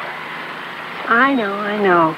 Not a mark on him and death accidental, Johnny. Well, what the hell did you expect? Yeah, a sign, courtesy of W.A. Posner and his friends from the CIA. The mass confusion over really what are the Indian rights makes it impossible for even Indian lawyers to grasp the laws that are mostly aimed at depriving him of 13 million acres of prime real estate in the United States. Let us now look closely at how these committees control the entire Congress and the entire spending, so that 220 million people are totally controlled by the votes of 4 or 5 men. The traders are given a complete monopoly on the reservation by the Bureau. Prices are inflated, sometimes as much as 1,000%. And when the little money that these people have is gone, the traders extend credit to them at interest rates usually falling between 48 to 75% annually. And the BIA, parading their sellout Indians around before the public as a camouflage, refuse to throw the traders off the reservation or to even regulate or in any way control them. And you tell me why?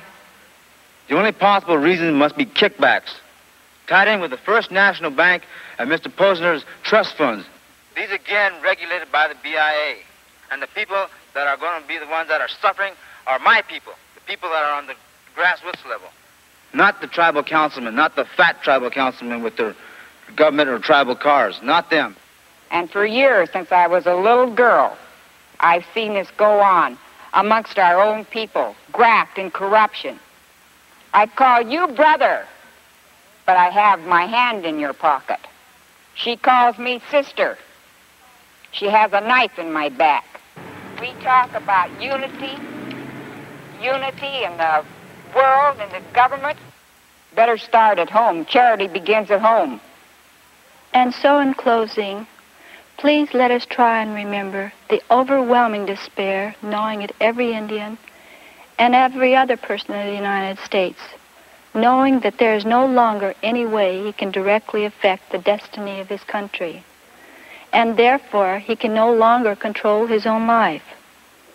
You know, it's hard to believe that this country, which was started in a small corner of Virginia, where, even though the population was very small, God created such incredible people as James Monroe, James Madison, George Washington, Patrick Henry, George Wythe, Peyton Randolph, George Mason, the unbelievable Thomas Jefferson, and many, many others.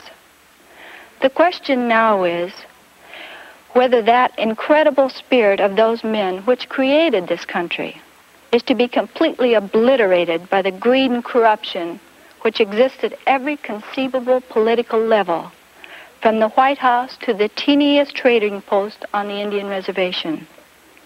Do you know that one word, just one word, could change the entire course of the American Indian legal destiny and thereby change the destiny for all of us here? And that is the word honest. That one word could change this government of special interest groups back to the spirit of Thomas Jefferson and Patrick Henry, which is a government of the people. Jefferson summed it all up in one phrase. The entire art of government is being honest. To those of you who make peaceful evolution impossible, it is you and only you that will make violent revolution inevitable.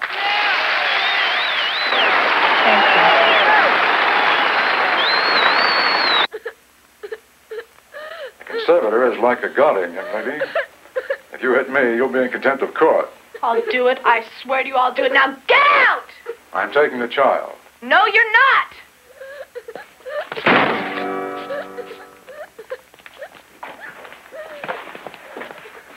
What the hell do you think you're doing? I haven't discharged this patient yet. We petition the court to name me as conservator. Normally, I am a peaceful man, Carl, but if he's not out of this room by the time I turn around, I'm throwing this vile, decaying dung heap right through that window. Now, you get him the hell out of here! Until the court does appoint you conservator, this is illegal, Harry, and you know it. Now, come on. Let's go down the hall and talk this over. Don't you worry, honey. We're going to get him back to the school, huh?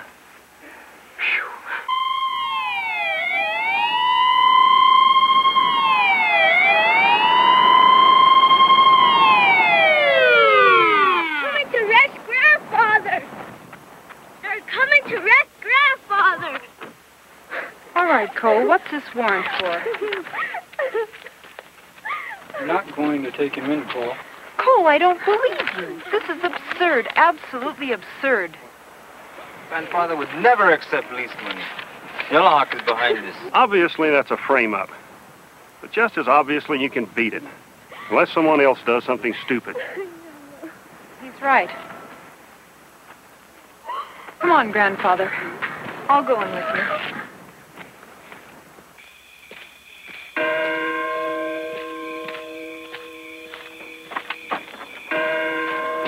Out. Me, Jace. Got a minute? What's up? Well, see, they asked me to come out here and see if maybe you want to come in for a little private talk. Maybe we can do something about the old man. Who's they? They just told us to come out here and see if you'd be interested in a deal. Yeah, that's all. They just want us to come and get you. You wouldn't be playing any games, would you? Now look, if they don't want to hurt you, they did it a long time ago. Yeah. What do you think? If it'll help. Yeah, why not? Well, Columbus took a chance, didn't he? There you go. Look what happened to the Indians.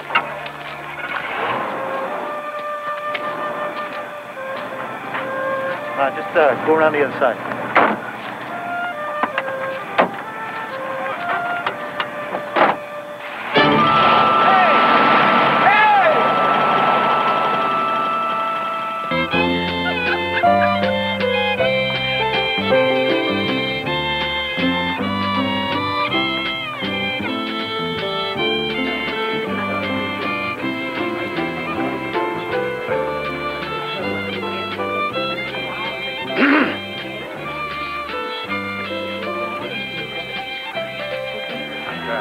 Well, we worked him over, then we worked him over again, but still no deal. Yeah, where is he? He's out back.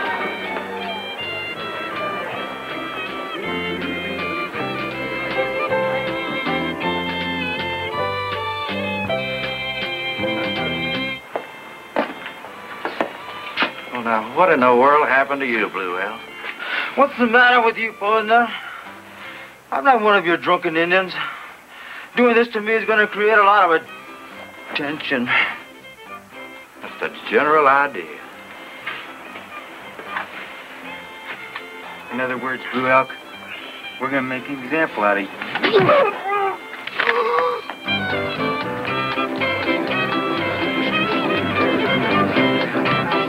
Ladies and gentlemen, we got a special attraction here tonight.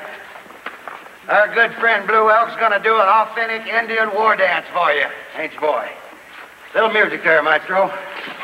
Let's get out of here.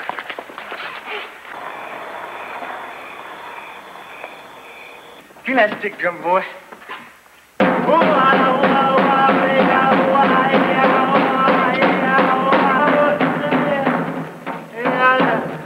That damn Indian ain't gonna dance, Stacy. Oh, he's gonna dance all right. Ain't you, boy? You gonna dance, ain't you, boy? Because if you don't dance, son, I'm gonna burn all the skin off the bottom of your feet.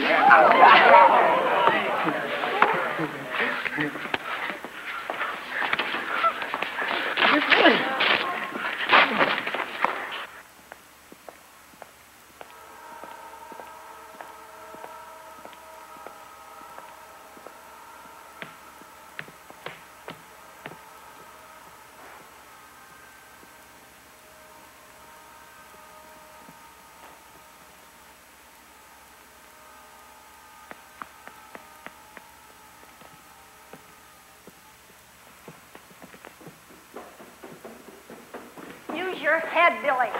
I thought after the last time you'd see this creates problems. It doesn't solve them. What about your vision? You're going to throw that away again, too?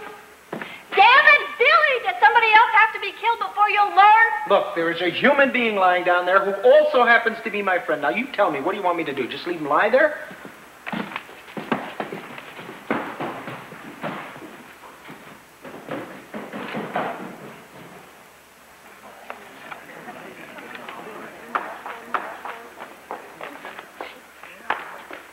Oh, my God. Come on, honey. This is insane. Let's get out of here. Why? Tommy got theirs. I said no. Mrs. Clear, how could you do this? Dr. Elam, you're a dentist. You took an oath. Don't you dare turn away from me. Look at him. How could you possibly enjoy this?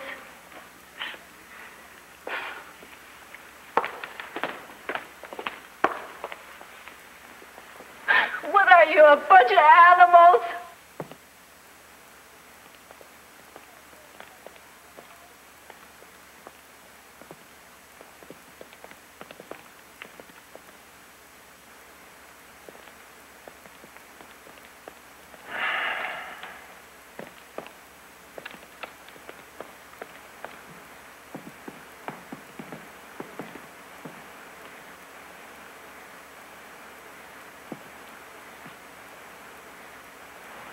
Come on, you guys aren't going to really use all of these things now, are you? Try it.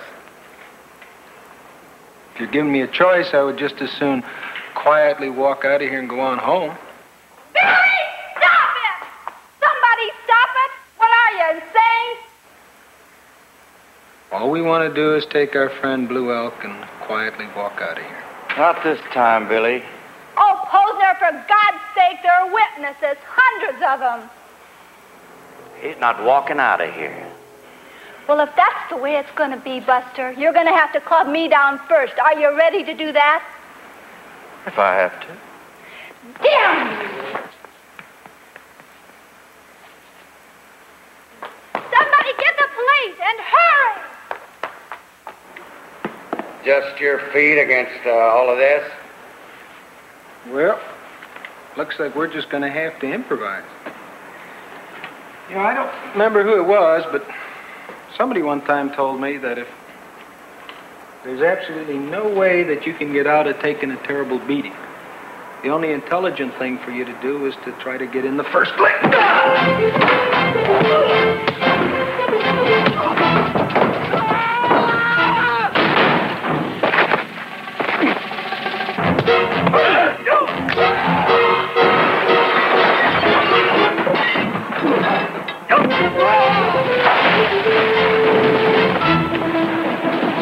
Get him!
I dislocated it.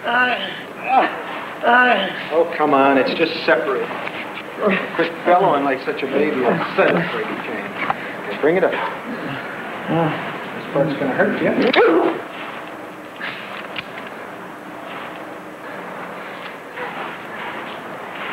Oh, Posner. Look, up until now, it has been just a couple of broken bones. So why don't you put the gun away and back off?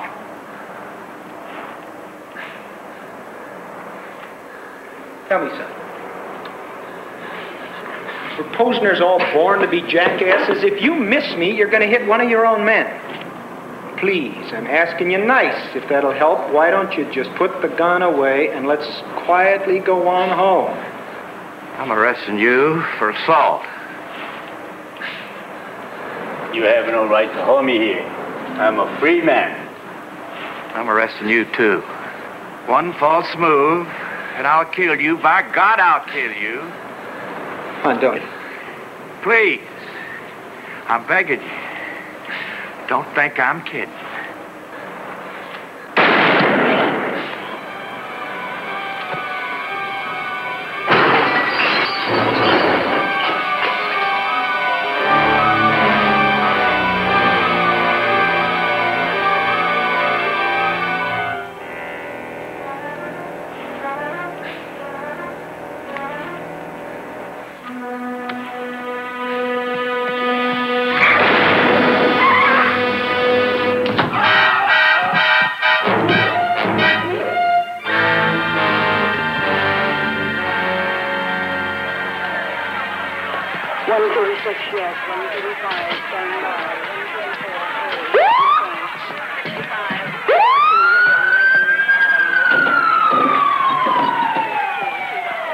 satisfied?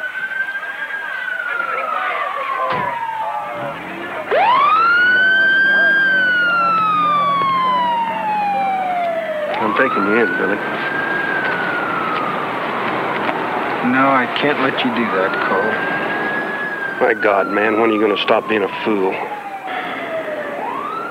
If I let you take me in, we both know that would be a bullet in my head. Not while I'm around. Billy, I have to do this. No, Cole, I'm not going to let you take me.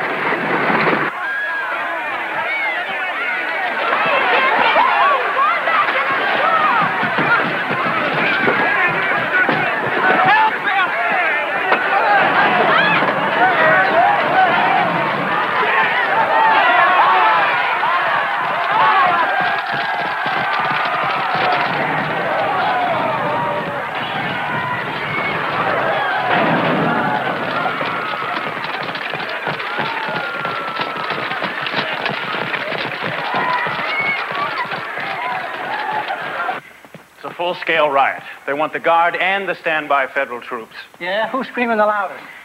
You want them in alphabetical order? I heard Posner's been killed. Are you sure? Yes, sir. How? Billy Jack. Well, get him. I'm afraid we can't, sir. The whole world saw it. It was clearly self-defense. I said arrest him.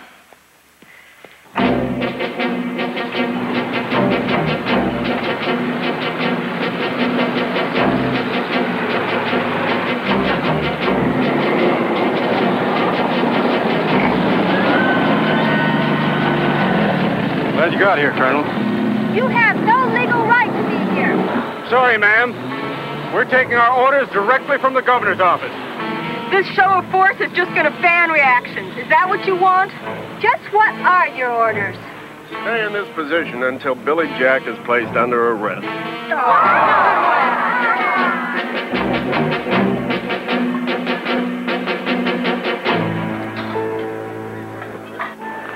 On top of everything else, now it starts to rain. I don't know, Billy. Maybe I should have listened and cut back on some of those exposés. You know what I think? No, what? I think that your refusal to stop those exposés and give advice is kind of a cop-out. Just what do you mean by that? Well, by not ever giving advice, you don't ever have the awesome responsibility of someone following your advice and making a terrible mistake, maybe getting hurt. It's kind of a nice, safe way to do it. Are you accusing me of being afraid of responsibility? In some ways, yes. Why else didn't you speak up about the exposés? I mean, after Nixon resigned, why didn't you do something about it then? Because I thought the kids were doing the right thing. Your trouble is that you think everybody is pure of heart and gives a damn. What's that supposed to mean? Well, you think that all you have to do is bring all these injustices out in the open and everybody's going to rise up and do something about it. Look what happened to Kennedy after Chappaquiddick, or all the crooks with Nixon and Watergate. Things went right on. People forget. Come on. The hell with all that. The only important thing now is how can we get out of this mess without somebody getting hurt? I think you've got to try and slip out of here any way you can. It's funny. Last time you were the one who couldn't wait for me to surrender. It's not funny. It's totally different this time. They're going to kill you, Billy. How many kids were shot at that Kent State and all those other... What in the hell does that have to do with anything? It has everything to do with it. If they have to force their way in here looking for me, a lot of people are going to get hurt. Now look at who's the nonviolent one. Now, I'm not being nonviolent. I'm just trying to buy a little bit of time. Besides, they wouldn't dare hurt me now.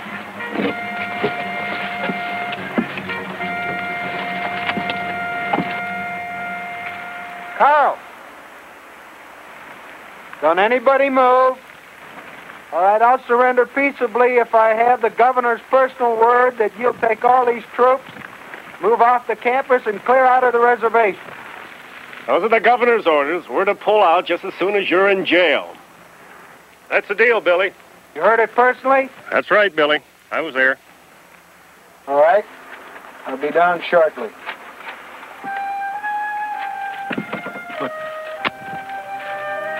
I came up here so fast I forgot to bring bullets. Come on, they wouldn't dare do something to me now. It'd be much too obvious.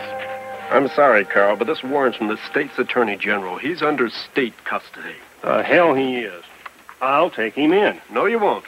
The attorney general received orders directly from the state Supreme Court and gave them personally to me. I'm sorry, Carl. And I'll follow along and make sure nothing happens. He's yours, Stanley. All right, Colonel.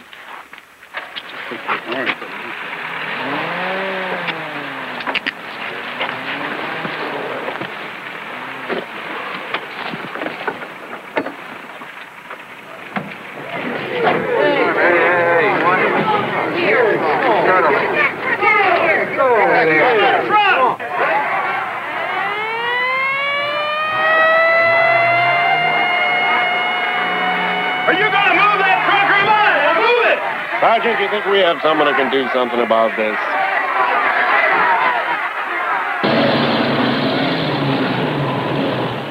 What the hell is that? Just a precaution, ma'am. What do you mean, precaution? I thought the deal was when Billy surrendered, the governor would take all you Gestapo out of here. Don't bite at me, lady. I'm just an order taker.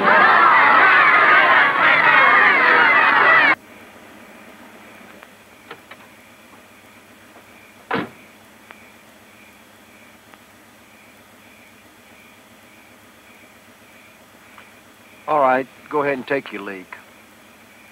I never said I had to take a leak. Regulations.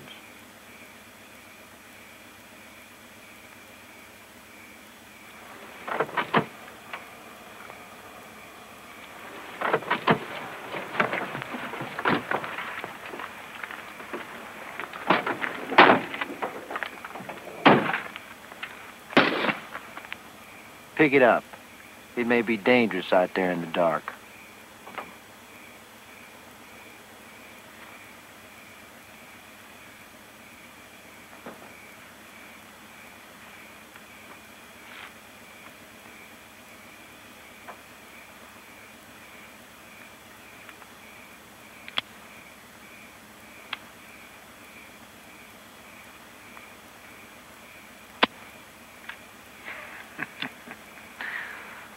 Now, that's the funniest thing. You know, one time, I don't remember where, somebody told me that if at any time I was ever arrested and they gave me a handgun and said something about thinking...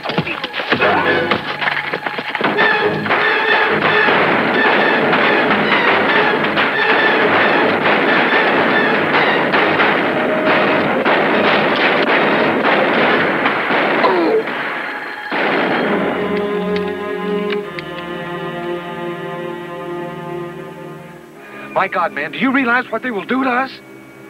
Shut up and fan out. I'm not going out in the dark after him. Are you nuts? To hell with you. I know I hit him. Fan out! Move it!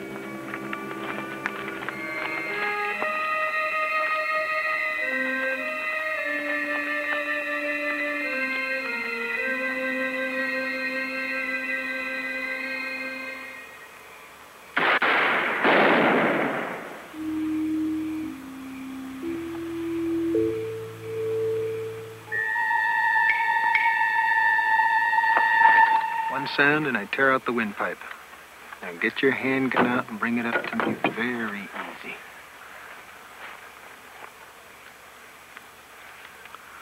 All right. I want the keys to these cuffs, the coil wire from this car, and the microphone. You understand? Real slow.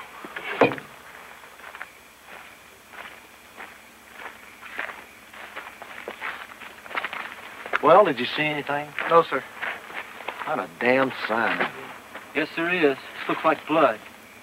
Turn on the headlights, Ed. Swing it over here!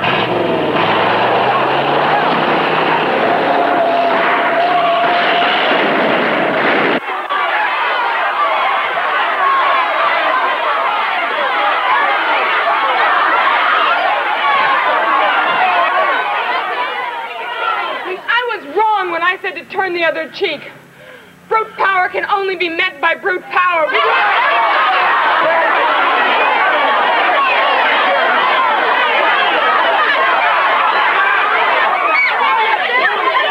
Better than that, we can bomb the dam, or even blackmail. We'll get that coverage on CBS.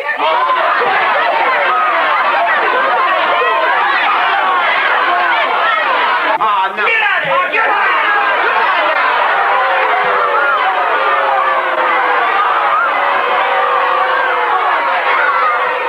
Oh, we don't want to hear any good speech.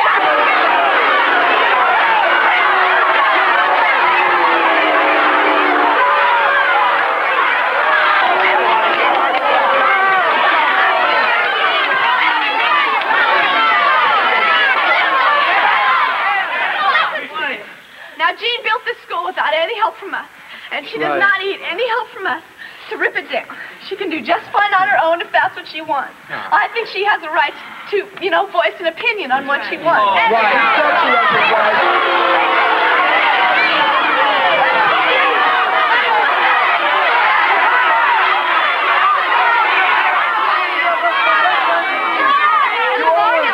As long as this is the end of our dream and the end of our school, I think we should let Jean talk to us.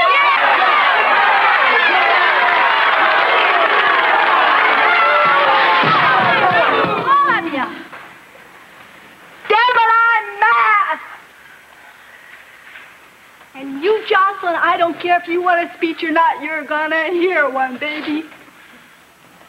I've never asked for one thing from one of you in this school in my life, and damn it, I'm gonna ask now. I've decided this minute after sitting here and watching you guys, I'm going to stop giving, and I'm going to demand that you give me 5 minutes of your lousy time. And believe me right now, it's plenty lousy. I can tell you, I can promise you, if the cop that came in to this room that shot Billy Jack, I'd shoot him. I'd shoot him. I know that. But God help me, he's not here now, so I don't have to, and I can think a little bit. Now, we could go out there. Some of us would get shot. A few of you would get killed. You maybe, Jocelyn. You can die now if you want to. Go ahead. What's a lie? It's easy. You can make them like that, right? Dying is a big step.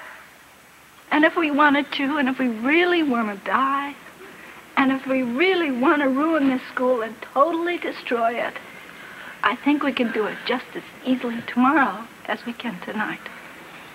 And it may give us a chance to find out why we're doing this. What's this happening for? My feeling is, and I know right now it doesn't mean a damn thing to any of you, but I'm going to say it anyway. I feel that right now this is our crucial test. Oh, we're all big mouths. We got great mouths in telling what this great love we have here and what it means. And boy, this whole school is really built on it, isn't it? I saw it tonight. It's beautiful. Just gorgeous.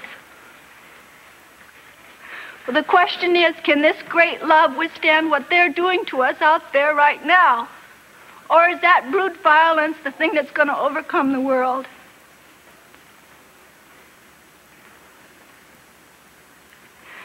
Now, you all know Danny. And you know the tremendous love and time Carol has put in to what everyone told us was an absolutely hopeless case. She has been working for over 1 month to try and teach him a song because he's wanted to come up here on this stage like you big guys, you big shots, and sing. Well, there may not be a platform here tomorrow. There may not be a school here tomorrow. You may not be here tomorrow. You may not be here tomorrow. Because you may decide to go out and get yourself shot. So I'm going to ask you one small favor. Can you give Danny his chance to be a big guy And I hope to God he doesn't turn out like some of you. So, Carol, Danny, would you please come up now? And please let him have his chance.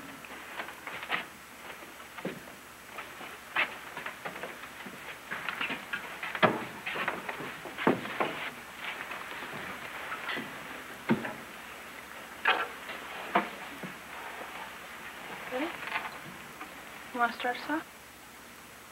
I saw the ships come sailing in on Christmas Day, on Christmas Day. I saw 3 ships come sailing in on Christmas Day in the morning. And all the angels in heaven shall sing on Christmas Day, on Christmas Day. And all the angels in heaven shall sing on Christmas Day in the morning. And all the souls on earth shall sing Christmas Day, on Christmas Day. And all the souls on earth shall sing on Christmas Day in the morning.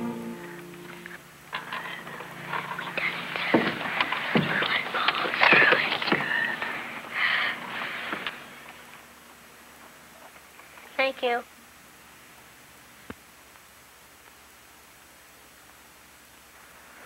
I'm well aware of that, but ask for him anyway. I don't give a damn. We need some help. All right. Well, they won't pull out. We're trying to ask for federal marshals. Has anybody gotten through the governor yet? Oh, Gene, I've been trying to get him all afternoon. No, he doesn't have time for a phone call. But look at him. He's acting like the Archangel Gabriel. And so I pledge to you that while we will never provoke any confrontation... Damn you, liar! Never surrender 1 square foot of this state to any lawless anarchists. Wherever the first firebomb is thrown, wherever the first brick is thrown, wherever the first house is set on fire, then we will make our move. I have been in contact with Washington and have been promised full support. Well, so much for any hope of getting the federal marshals. And to every citizen in this state, let me be perfectly clear. We will move with everything in our power to protect all life and property. Would you believe it? This has been a remote telecast direct from the governor's office here at the state capitol. God above, how can they be so stupid? No, it's not stupid. It's a well-thought-out plan.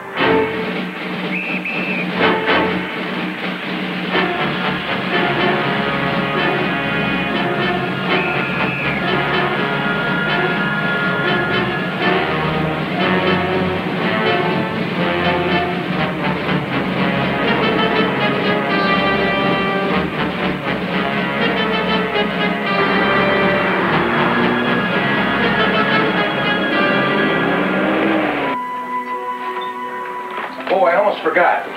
Call Joe, tell him I won't be into work for 3 or 4 more days. Please be careful. Don't worry, for God's sakes.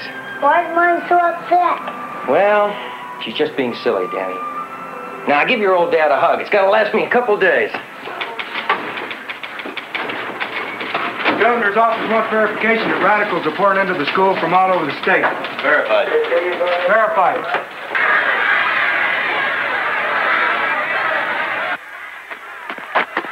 All right. Now, it's your job to cover the hill. Any kid comes up from the school, you warn him once.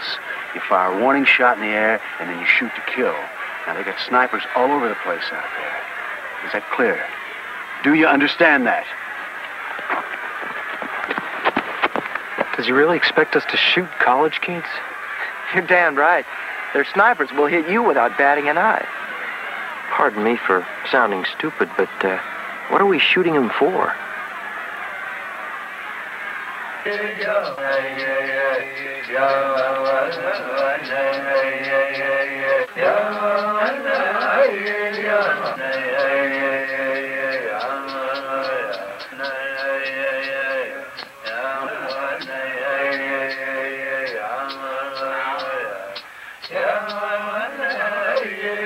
Your medicine failed.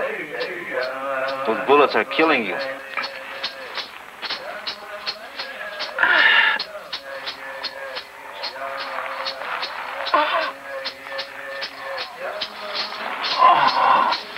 Grandfather said it's because you didn't respect your vision. You acted the same way after it as you did before.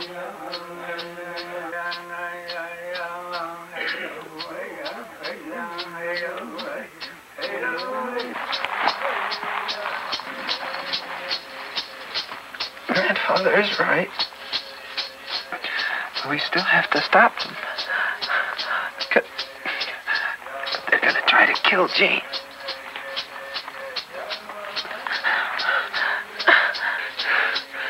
Will any of you help me?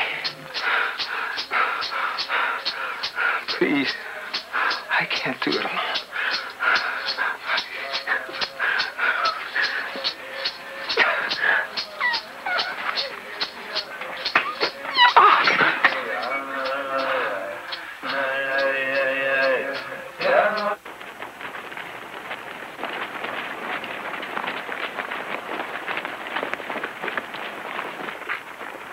Burn their supply shack.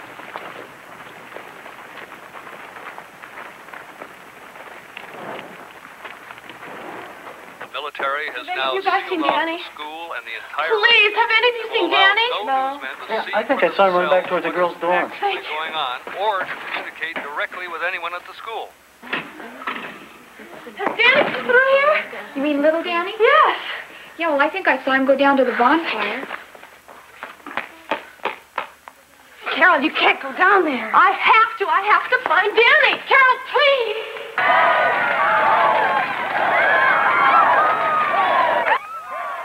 Now they've set a shack on fire. You better send a fire truck and more men to push them back. Right. Over.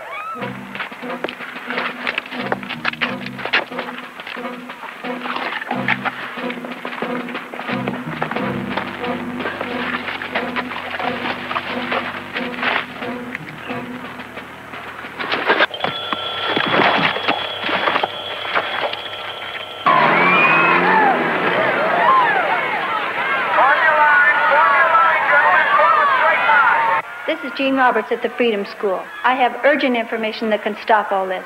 Tell the governor he's got to get on the phone now.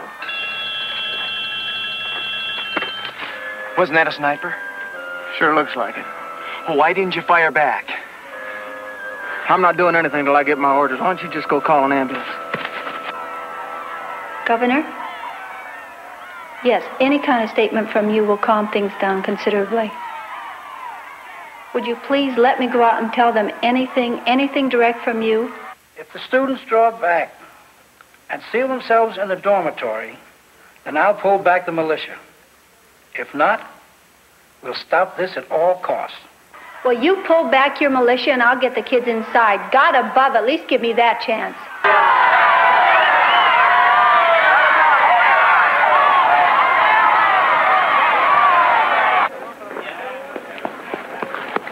Have you seen Danny? No, I've been with Joanne.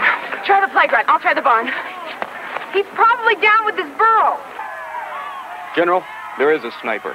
Lieutenant Stowe, take your squad around the hill to the other side of that wall. See if you can find that sniper. Yes, sir. What kind of buckshot are you using? That's double-aught. That's equivalent to .838 caliber, sir. I know what it's equivalent to. If it'll kill deer, it'll kill those bastards.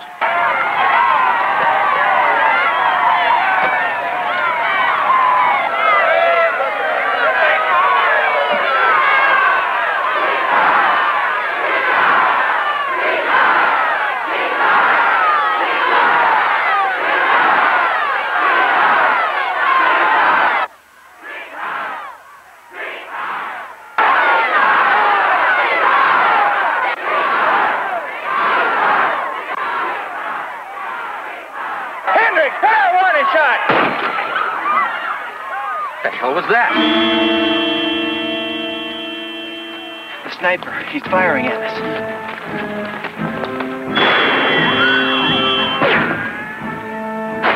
God, they're really shooting at us. This is Sergeant Tibbs at the north wall. Been fired on by a sniper. One man's been hit. Over. They're firing on all sides, sir. Damn it, the hell return fire. All state troopers, fire at will.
are you waiting for? Come on, move it! Not in the damn air, mister. Down into the crowd. Now.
What the hell?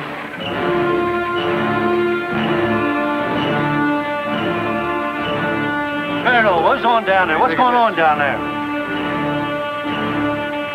Please, someone help me!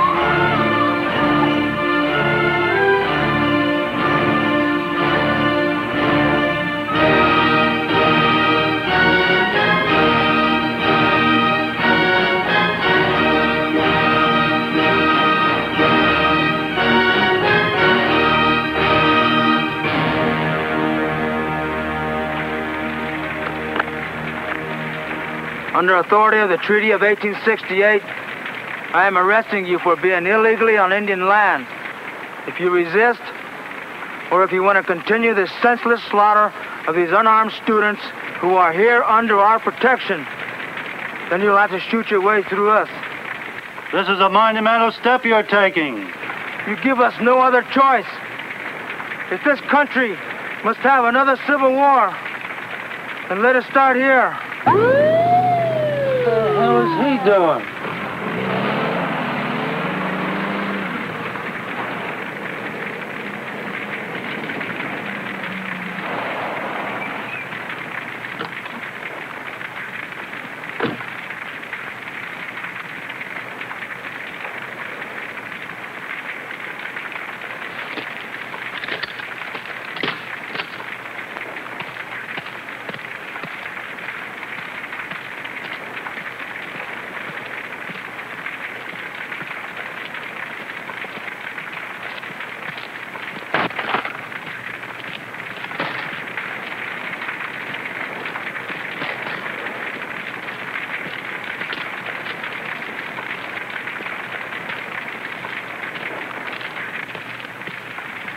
All right.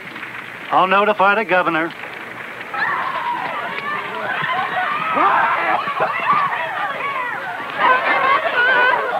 Don't roll me over!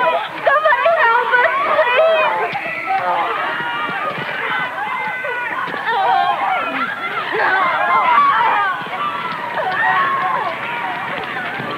Now we're pulling out. You should have been here tonight, old buddy. We got a couple of them.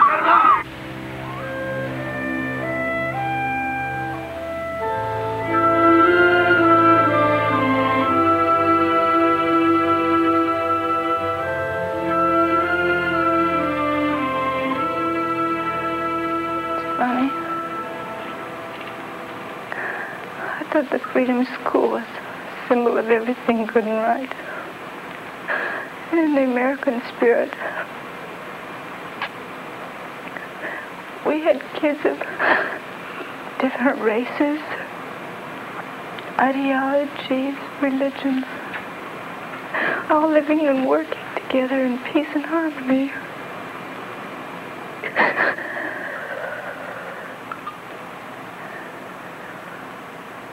But all the kids at the school, they really want you back. Aren't you going to open it again? It's not the kids. It's the townspeople. They not only supported the shooting, but if you can believe it, they were actually happy about it.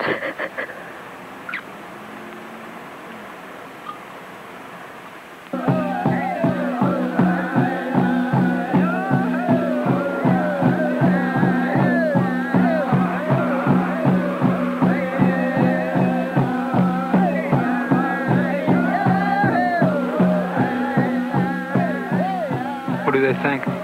Will he come back, or is he dead yet? No, not yet. Some of the old men say that he's lost the will to live. Go see if you can find Jean and get her up there.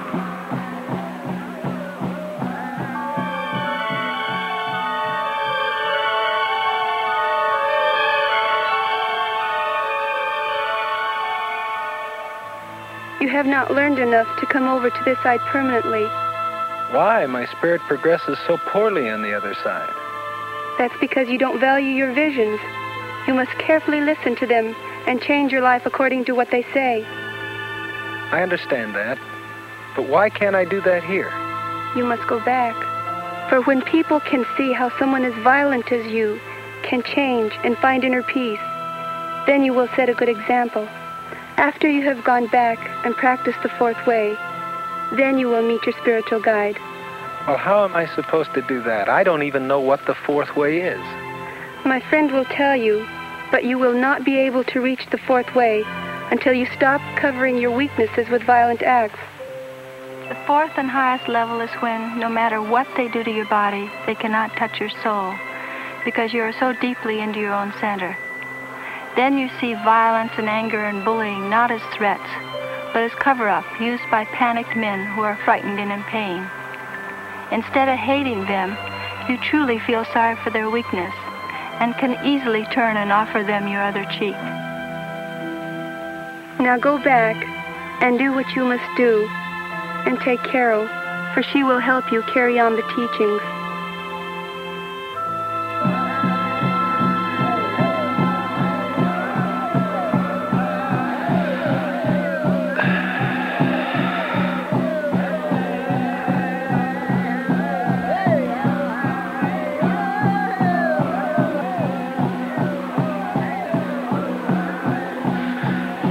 How are all the kids? I don't know.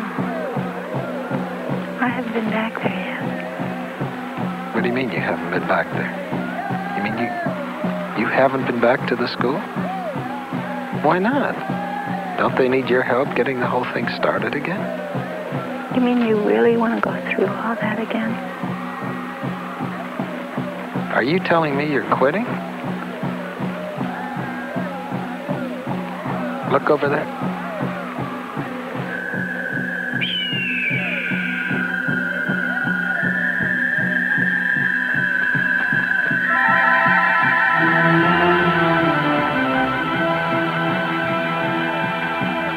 Well, that's a strong sign. That doesn't change your mind at all?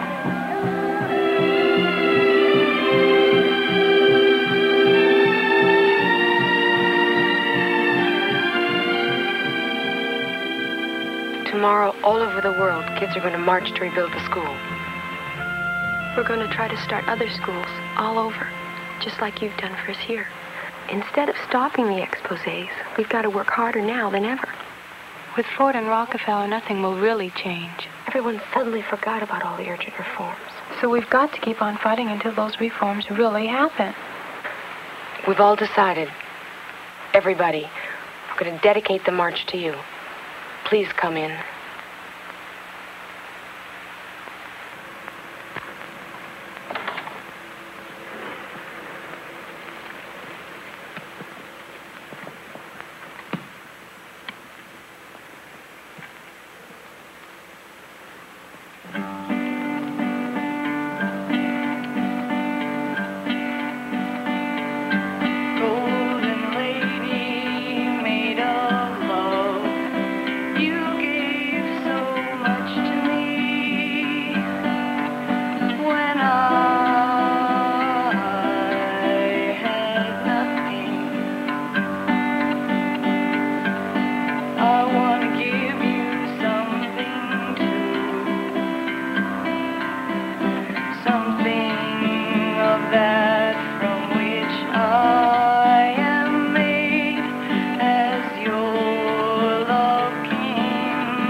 dreams only I can see, as hope was seen by you.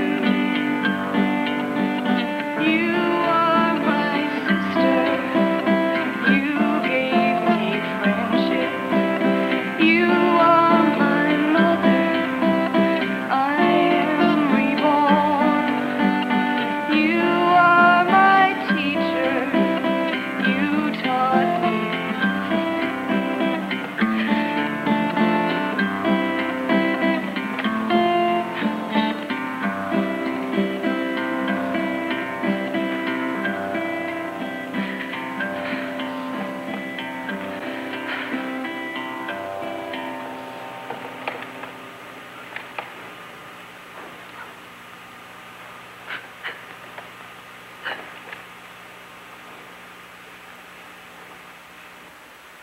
All we are saying is give peace a chance.